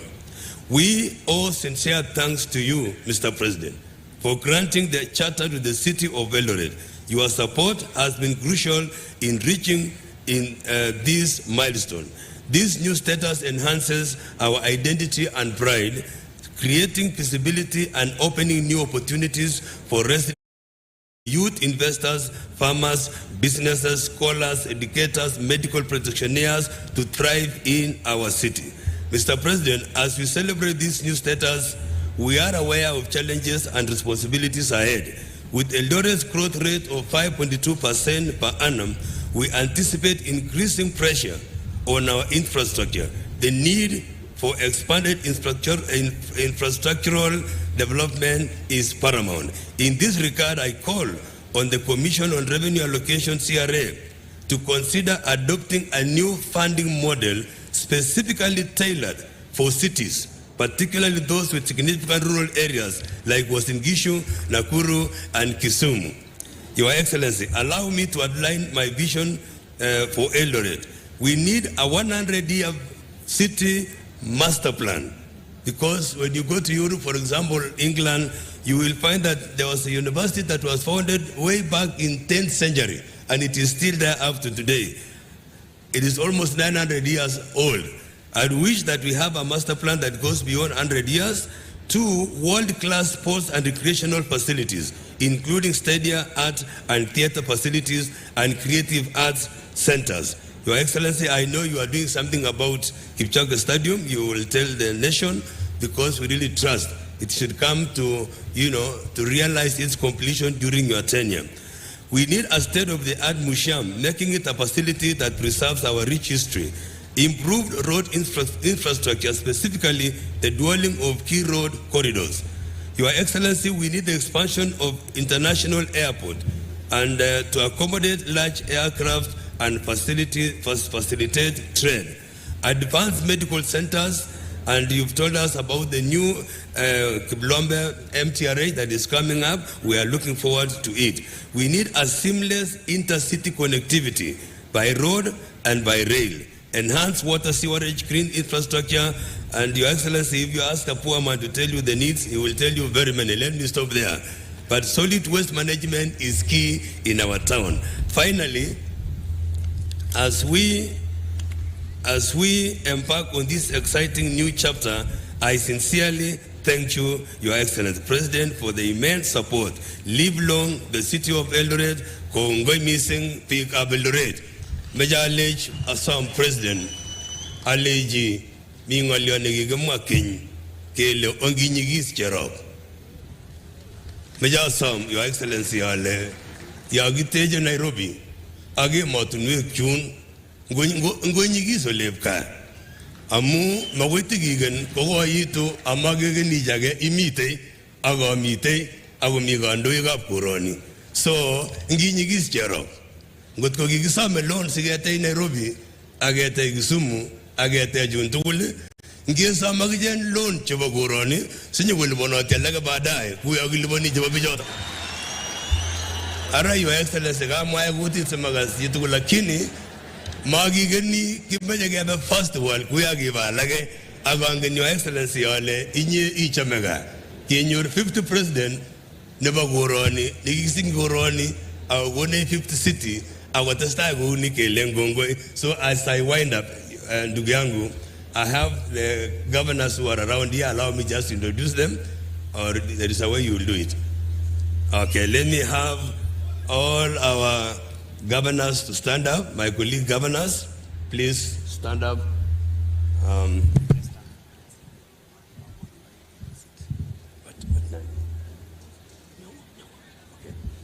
Fine. I'm getting some instruction from above, and the instruction should be followed carefully. Allow me to have our council of, our governors, my colleague governors, to stand up, and then they say you will wave, but it is good to mention that we have Governor Sang of Nandi, we have Governor Anyang Nyong, a professor from Kisumu Dala, we have Professor Dr. Badilisha from Nyandarua. We have Governor Olelengu from Kajiado. We have neighboring governor here, Natembea from Trans Nzoia. We have Governor Kachapin from West Pokot, and Governor Wesley Rotich from Elgeyo Marakwet. You also have Governor Lusaka. Governor Lusaka is here, our good neighbor. Governor Fernandez Barasa our immediate neighbor here from Kakamega, Governor Otichilo from Piiga is also here. Governor Parchok from Bomet and Governor of Baringo County, Nduguyetu Cheboy, makofi kwao. I would have wished that Nyong'o would say something because he's the chair of Urban, but my brother will guide me. Asante sana, Kongwe missing, Mungu awabariki. Thank you very much, Governor. Let's give the Governor a round of applause. Thank you very much. Your Excellency, at this point, allow me to call on the Cabinet Secretary for Lands, Public Works, Housing and Urban Development, Honorable Alice Wahome, who will in turn invite His Excellency, the Deputy President. Tumpigie makofi tafadhali. Karibu.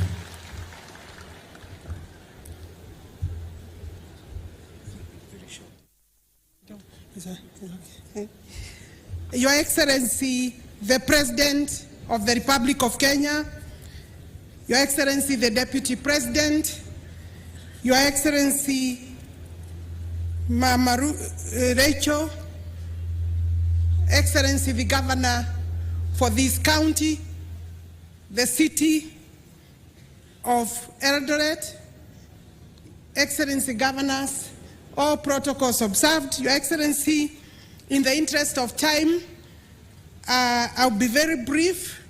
First, Your Excellency, is to thank you as the Cabinet Secretary for Urban Development, Housing and Urban Development, for being here to give us the charter for this city. And I recognize, Your Excellency, that this is a very auspicious moment. Eldoret hamjambo, wananchi hamjambo, mambo. Mumesikia sasa, you are the city, the newest city, the fifth city. The first one is Nairobi City. You are the fifth city. Then let me tell you a few things about your city and how we shall continue working as a city. Quickly, ladies and gentlemen, it is with great pride that I stand here before you today on this historic occasion as we confer city status, Your Excellency leading the troop for this moment. This moment, Your Excellency, marks a significant milestone in the journey of this vibrant municipality that has now gained a new status of a city. Your Excellency, the conferment of a city status is not merely a title that we have gained today, but a recognition of the readiness and capability of Eldoret to embrace the responsibilities and opportunities that come with this new status.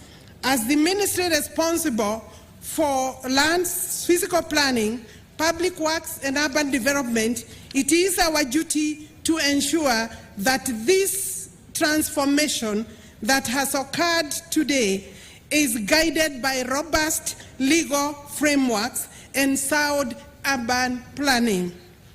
Your Excellency, urban development in Kenya is guided by a robust set of legal frameworks designed to ensure sustainable, organized, inclusive growth. Key among these, Your Excellency, is the one you have cited, the Urban Areas and Cities Act 2011, and Kipchumba was bragging there, my colleague Kipchumba, that he's single-handedly actually drafted the law. He also brought an amendment in 2019, Makofi kwa Kipchumba Murkomen, which sets the criteria and governance structures for urban areas and cities, a national urban development policy, which then also provides strategic direction for managing urbanization and regional development. Additionally, Your Excellency, the Physical Planning Act governs the preparation and implementation of land use plans. This is something, Your Excellency, that governors need to take very seriously.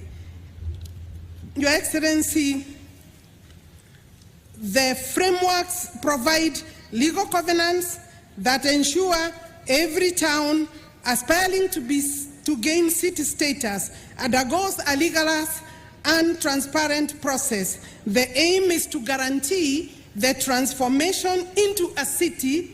That transformation into a city is not only a reflection of population growth, because you have to gain the necessary 250,000 population, but also that there is economic vibrancy, but also planning strategically. We want to have sustainable development in this city, among other cities, inclusive governance that includes the participation of the residents of the new city.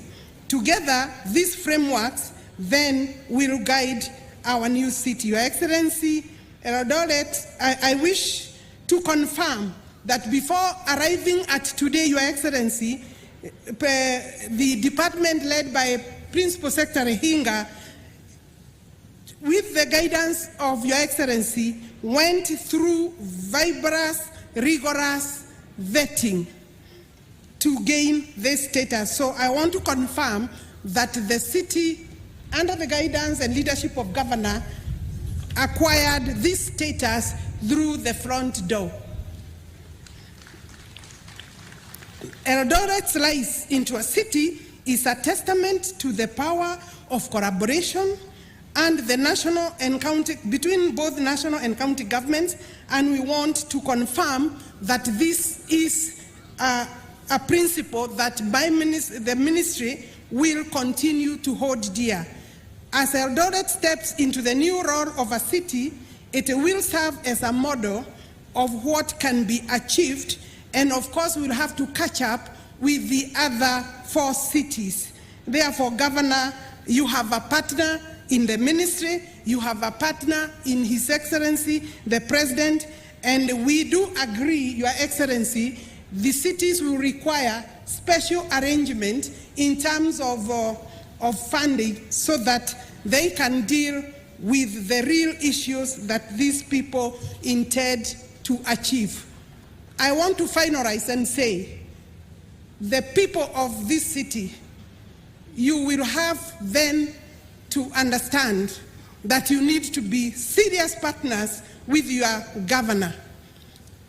But the governor must also take up the responsibility as a county government to provide water and sanitation, provide access roads, ensure in partnership with the national government, security for business is secured, ensure that we have electricity connection, therefore working with the national government. Your Excellency, I take it very seriously that this city, so that I can conclude, is the home of the 5th President of the Republic of Kenya.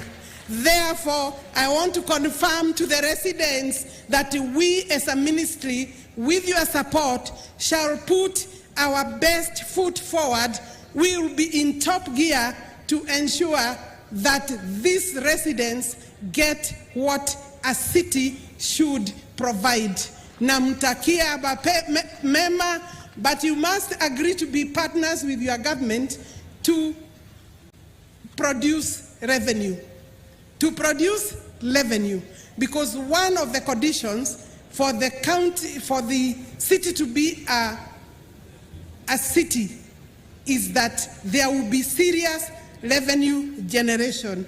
And I think for us to get there, obviously, to get your services, be good partners with the national government and the county government. It is now my pleasure and humble duty to invite His Excellency, the Deputy President of the Republic of Kenya, our only one, Ligi G. Makofi, Naduru ya Ligi G, Your Excellency, karibu sana. Asante. Your Excellency, Dr. William Ruto, President and Commander-in-Chief of the Defense Forces, Her Excellency, our First Lady, Mama Rachel Ruto, the Governor of Uasin Gishu County, His Excellency Jonathan B., all governors present, Cabinet Secretaries, Principal Secretaries, senators, members of parliament, members of county assemblies, watu wa city ya Eldoret, hamjambo? Eldoret hoye!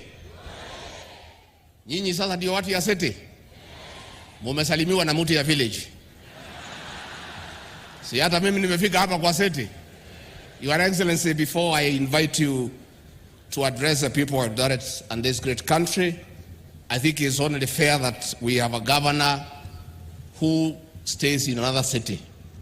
Najua sasa mambo ya city na city inaingiana. I think it's only fair tumualike governor wa Kisumu City, the Professor Anyang' Nyong'o, aseme machache, alafu ndio nimwalike rais. Professor, karibu.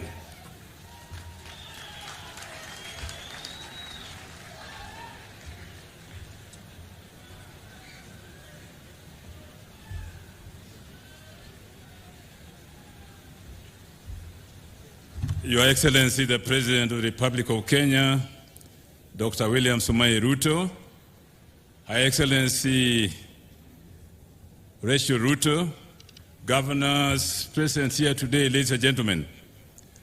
Mr. President, I would just like to thank the people who prepared this ceremony. It has been fantastic. And Mr. President, it makes me jealous. I wonder whether through your powers we could consecrate Kisumu as a city afresh. And Mr. President, I realize that the keys were very important here. Next time I come, I'll come with my own key.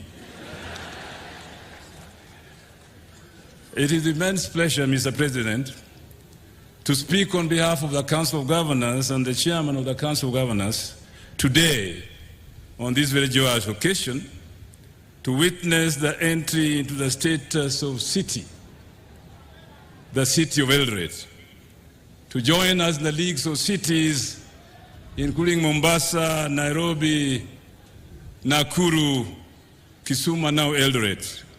Welcome to the league. As we gather here today, Mr. President, you know we become cities not simply for the name, but for what it stands for. Eldoret is lucky, it's already a city of champions, but being a city today, you will have to be a city that engages the community very effectively in building a city, which means, Mr. President, putting aside resources, both local and national, to build this great city. I know, Mr. President, that we have problems with those who control resources in the Treasury, but with you as a friend, we have somebody who will fight for us. And Mr. President, I've known you as a friend for a long time, and I know where to press the button when you need the resources. So I'll be bothering you very soon. And let me assure you that you have the greetings and welcome of the people of Kisumu to visit us any time that you are in this region. But today I realize it's late, so that I may not invite you to Kisumu, but next time we'll end early enough for you to stop for a minute or two in our great city of Kisumu. Mr. President, I thank you.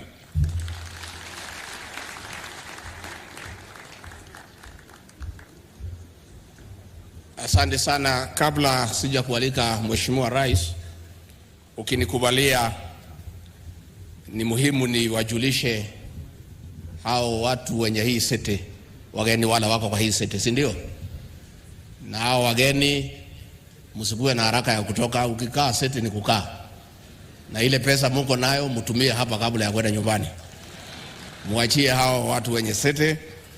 Tuko na CSs wetu, tuko na CS wa Youth and Sports, the Honorable Kipchumba Murkomen, makofi. Of course tuko na CS Alice Wahome, mpigieni makofi. Pia tuko na PSs wengi wako hapa. Ambassador Bitok wa pale Citizen Affairs, pigieni makofi. PS Raymond Omolo of Internal Security, pigieni makofi. PS Belio Kipsang of Education, pigia makofi. PS Mariro of Defense, pigia makofi. PS Terry Baika of Devolution, pigia makofi. PS Charles Hinga of Housing, pigia makofi. PS Kipto wa pale National Treasury, pigia makofi. PS Mangenyi wa Hustlers Fund, pigia makofi.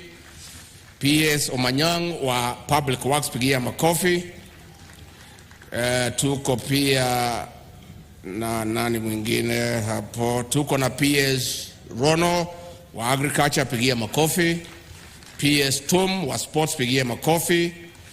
PS Oleria Rono wa Parliamentary Affairs, pigia makofi. And Solicitor General Shadrack Mose, pigia makofi.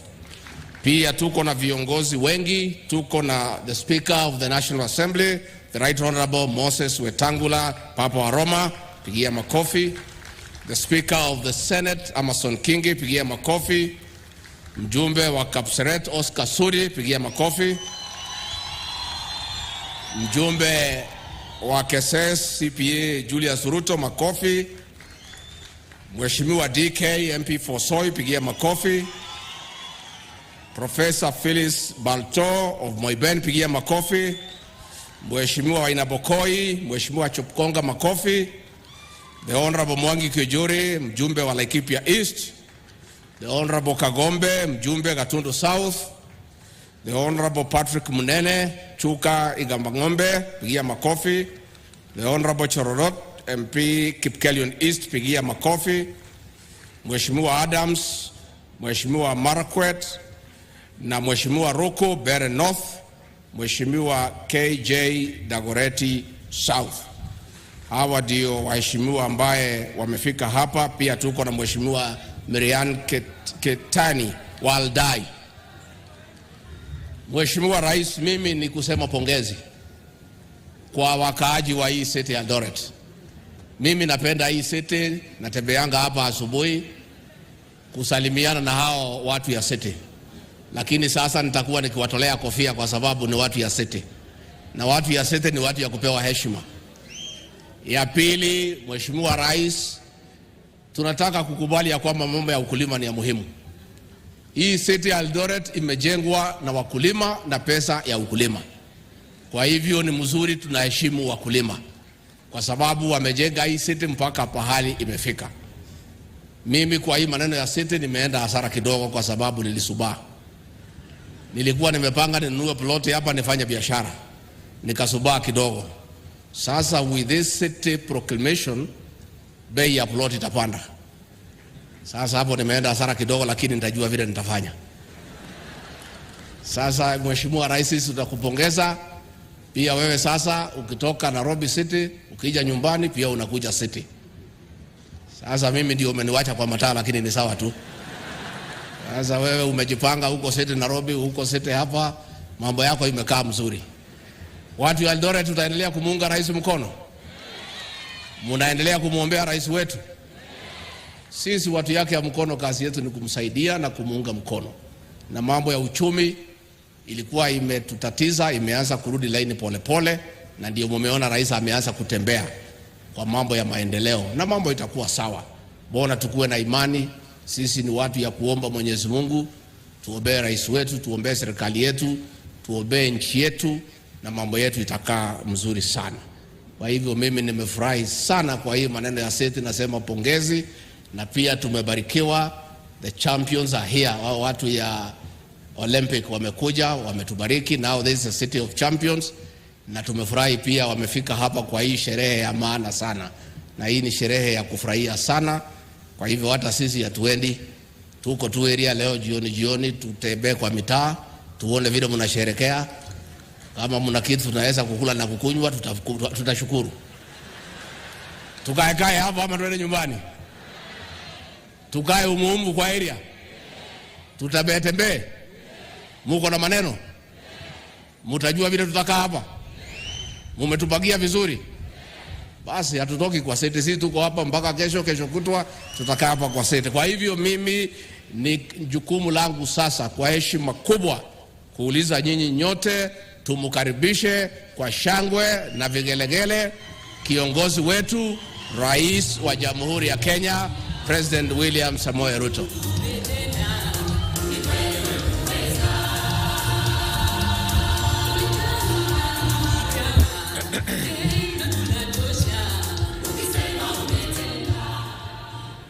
Asanteni sana, tafadhali tunaweza keti chini.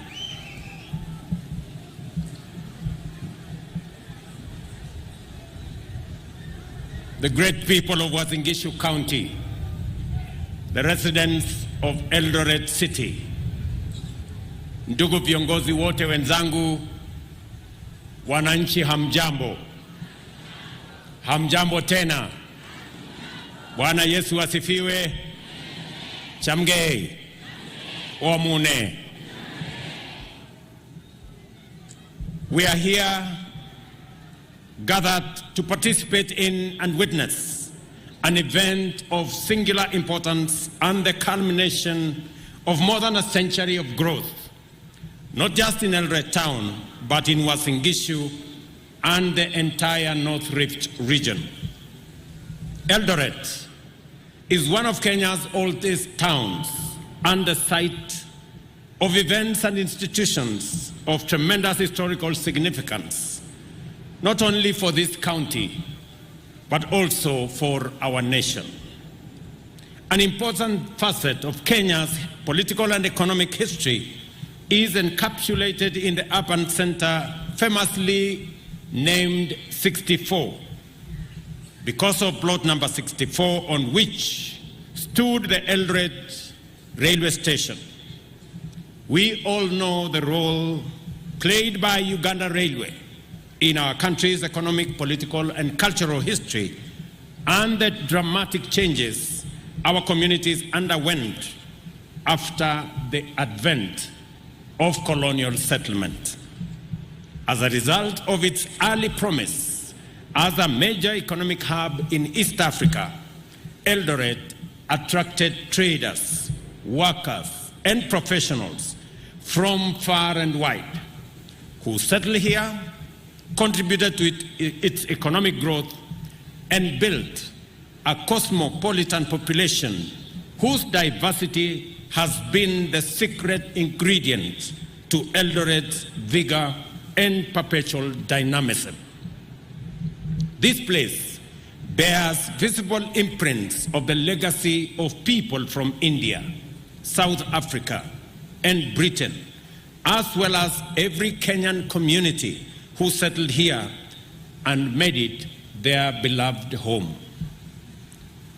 Over nearly a century, Eldoret has undergone dramatic transformation, growing from a sleepy farming center to a bustling metropolis that is the face of Kenya, a home for all and a city of the future.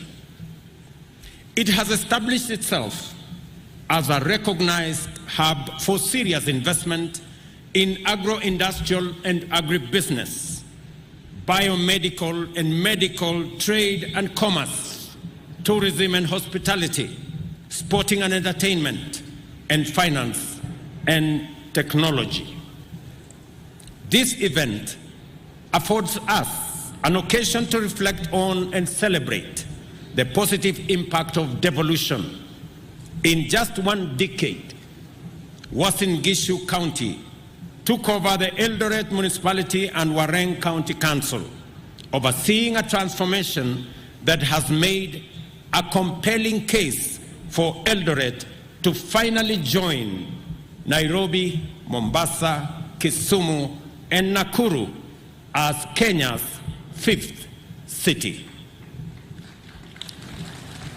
Devolution has enabled Uasin Gishu to harness the immense potential of agriculturally rich and resource-endowed hinterland throughout the North Rift, and to catalyze the ambition and energy of Eldoret's business community to deliver impressive growth.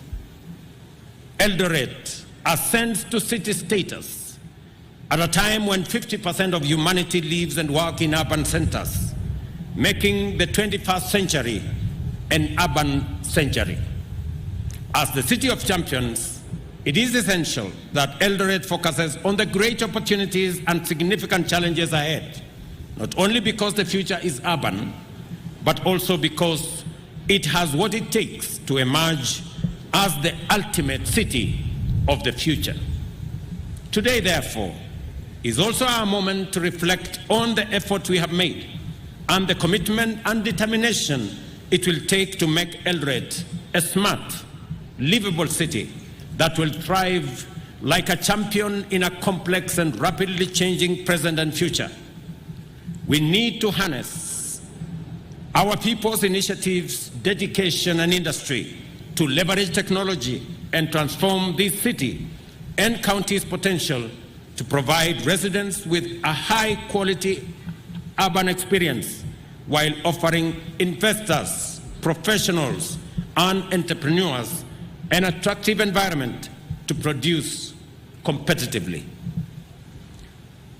The answer to this question lies in the strategic framework laid down by the county through its planning, policy, and regulatory, as well as other mechanisms that must deliver a safe, orderly, and ecologically sustainable and efficient city that promotes the dignity and well-being of residents and communities.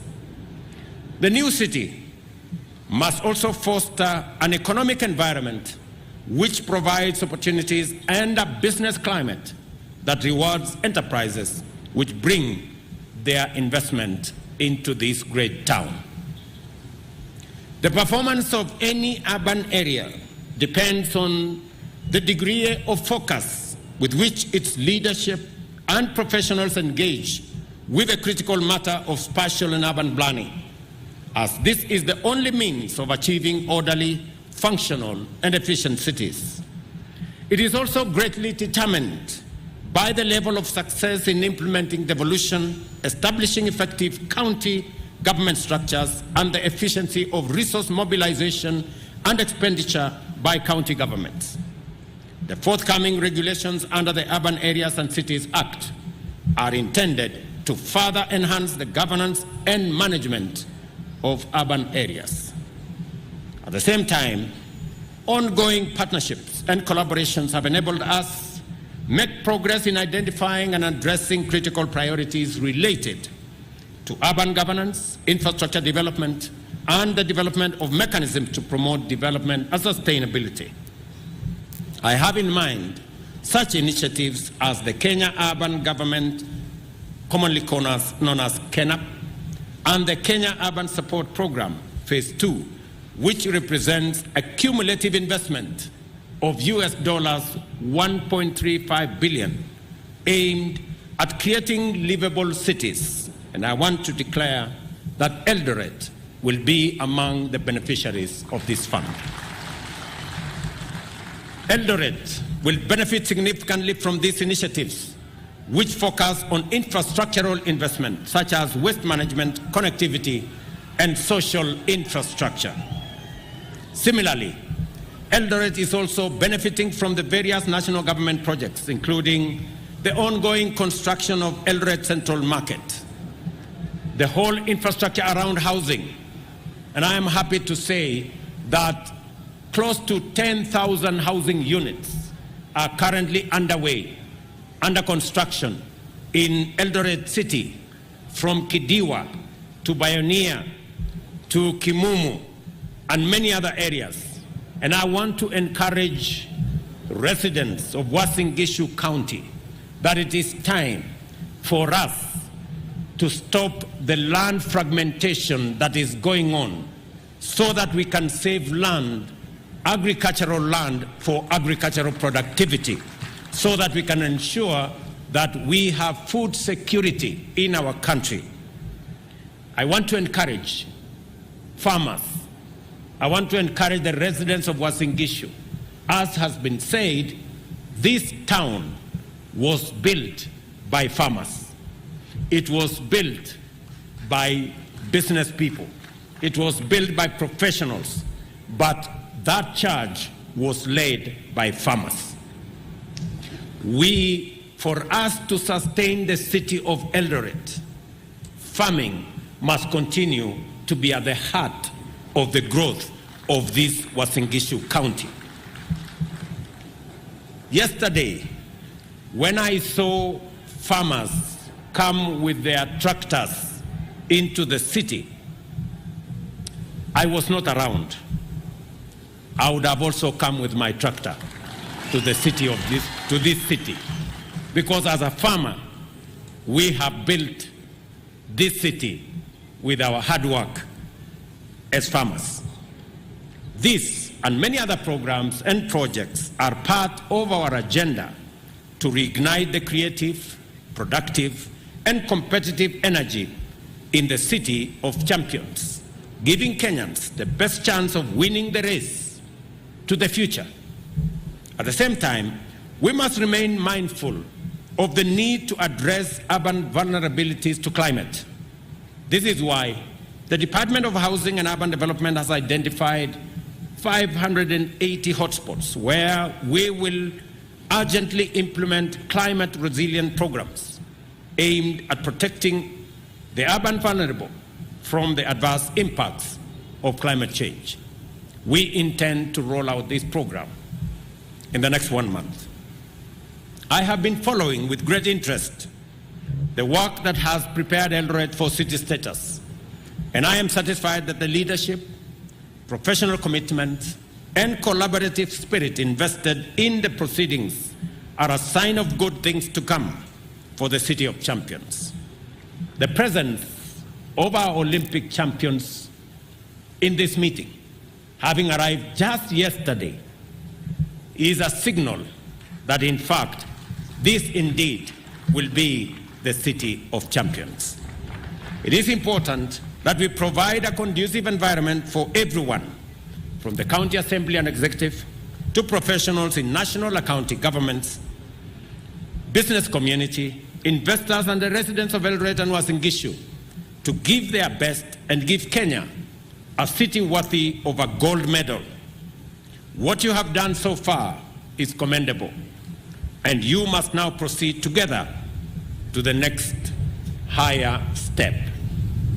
I commend the people of Uasin Gishu County, members of Uasin Gishu County Assembly and executive members, as well as the business and investment community, professionals, and every worker and every business person for their invaluable support and countless hours of effort to make this transition possible.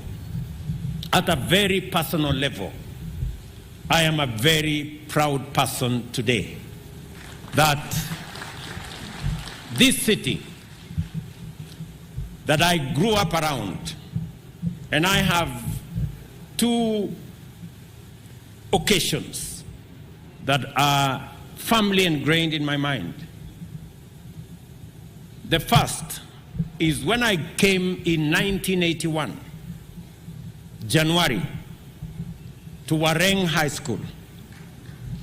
And my father, Daniel Kipruto Kirongosi Samoe,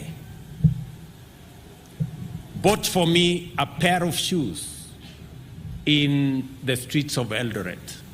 It was my first pair of shoes, and it is very memorable that that city is today, that town today is a city. I am also reminded again of another occasion when in 1984, in October,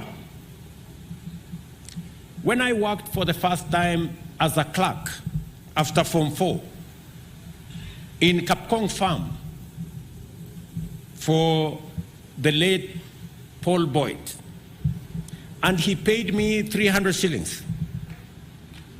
It was my first wage. And I came to Eldoret town at Hughes Building, for those of you who know where Hughes Building used to be.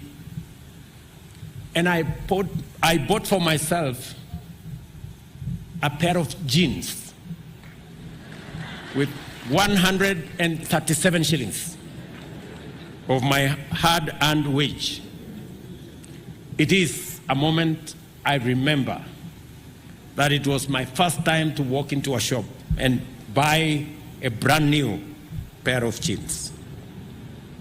That is the city, that is the town that today has graduated after immense hard work, commitment, drive by farmers, by business people, by sportsmen and women who have contributed significantly to the growth of this city. And today, we celebrate the city of Eldoret. Finally, I am reminded, because this is my hometown, that just behind here, when I first ran for a member of parliament, I didn't have a house. And it was a big problem, because many people said this man will run away once we elect him, because we don't know where to find him. So my supporters told me, you must get a house. So I got a house. In fact, it belonged to one athlete. So I rented the house. But my supporters said, this man has bought this house. And he has not just bought the house. He has bought the house together with the dogs that were in that house. Just to signify how I had, the ability to be around. And the rest is history. So I am truly proud to be part of this ceremony. Even if I wasn't president, I would have attended this meeting, because it is such an important meeting for the city that I call home. Ladies and gentlemen, I know I've digressed. It's an emotional moment for me. I rarely do this, but this is home. It is now my singular honor and present duty, by the authority vested in me by Section 12 of the Urban Areas and Cities Act, to officially confer city status upon the city of Eldoret. Congratulations. Thank you very much. God bless you. God bless our great country, Kenya. Asanteni sana. Pongezi. Thank you, Excellency. Let's give him another round of applause as we now stand up to wind up with the national anthem. Naomba sote tuweze kusimama tafadhali ili tumalize na wimbo wa taifa. Wimbo wa taifa.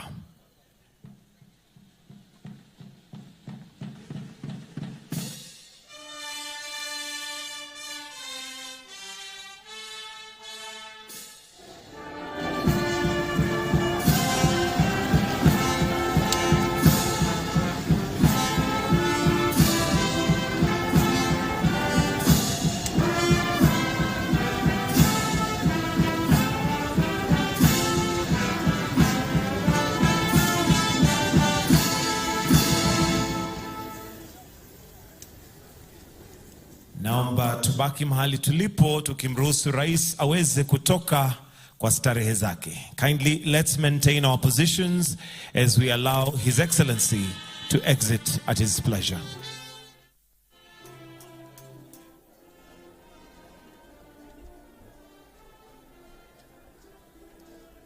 Basi asante sana Mheshimiwa Rais kwa kuweza kujumuika nasi siku ya leo. Singing of the national anthem now that signifies the end of ceremony today, the 15th of August 2024, which will go down in history as the day when Eldoret became the fifth, officially the fifth city in Kenya after the capital Nairobi, Mombasa, Kisumu and Nakuru. This is quite a special day, not just for the locals here, but of course for the business community that now with the confirmation and conferment of Eldoret as the fifth city of Kenya will come with great potential for economic growth. And like we've heard from the various speakers during this ceremony, that Eldoret has gained a steady growth of that has spanned over 100 years since the time when it was regarded as just as plot 64, when it was regarded as the center for farming. But now, with that steady growth, Eldoret has now become the 5th city of in the Republic of Kenya. We've heard from the various speakers, especially from the political class or the political leadership, the local political leadership that was led by area governor, that is Jonathan B., who said that the vision of Eldoret and now the city of Eldoret aligns exclusively with his Nguzo Kumi Nguzo Kumi project that entails to roll out in a bid actually to improve Eldoret to a status that aligns and that befits the city, the status of the city. Also, we've heard from the Cabinet Secretary in charge of lands and physical planning, that is Alice Wahome, who has noted that, of course, with the confirmation and conferment of the city status upon Eldoret, now that comes with a massive challenge to the political leadership, that we will have the local governor, with area governor rather, will have to mobilize resources, both from the locals and, of course, from the business scholars, to grow various aspects, especially the amenities. Talk about ample parking, talk about water provision, solid waste management, in a way that depicts the status of a city. Well, this is the city of champions as it is regarded, and of course this ceremony was highlighted and graced by a section of the athletes, both retired, the active, and also the budding ones, whom actually earlier on before this ceremony had been hosted by the president himself at the Eldoret State Lodge after their heroics at the just concluded 2024 Olympics that was staged in Paris, that is in France, in the European world.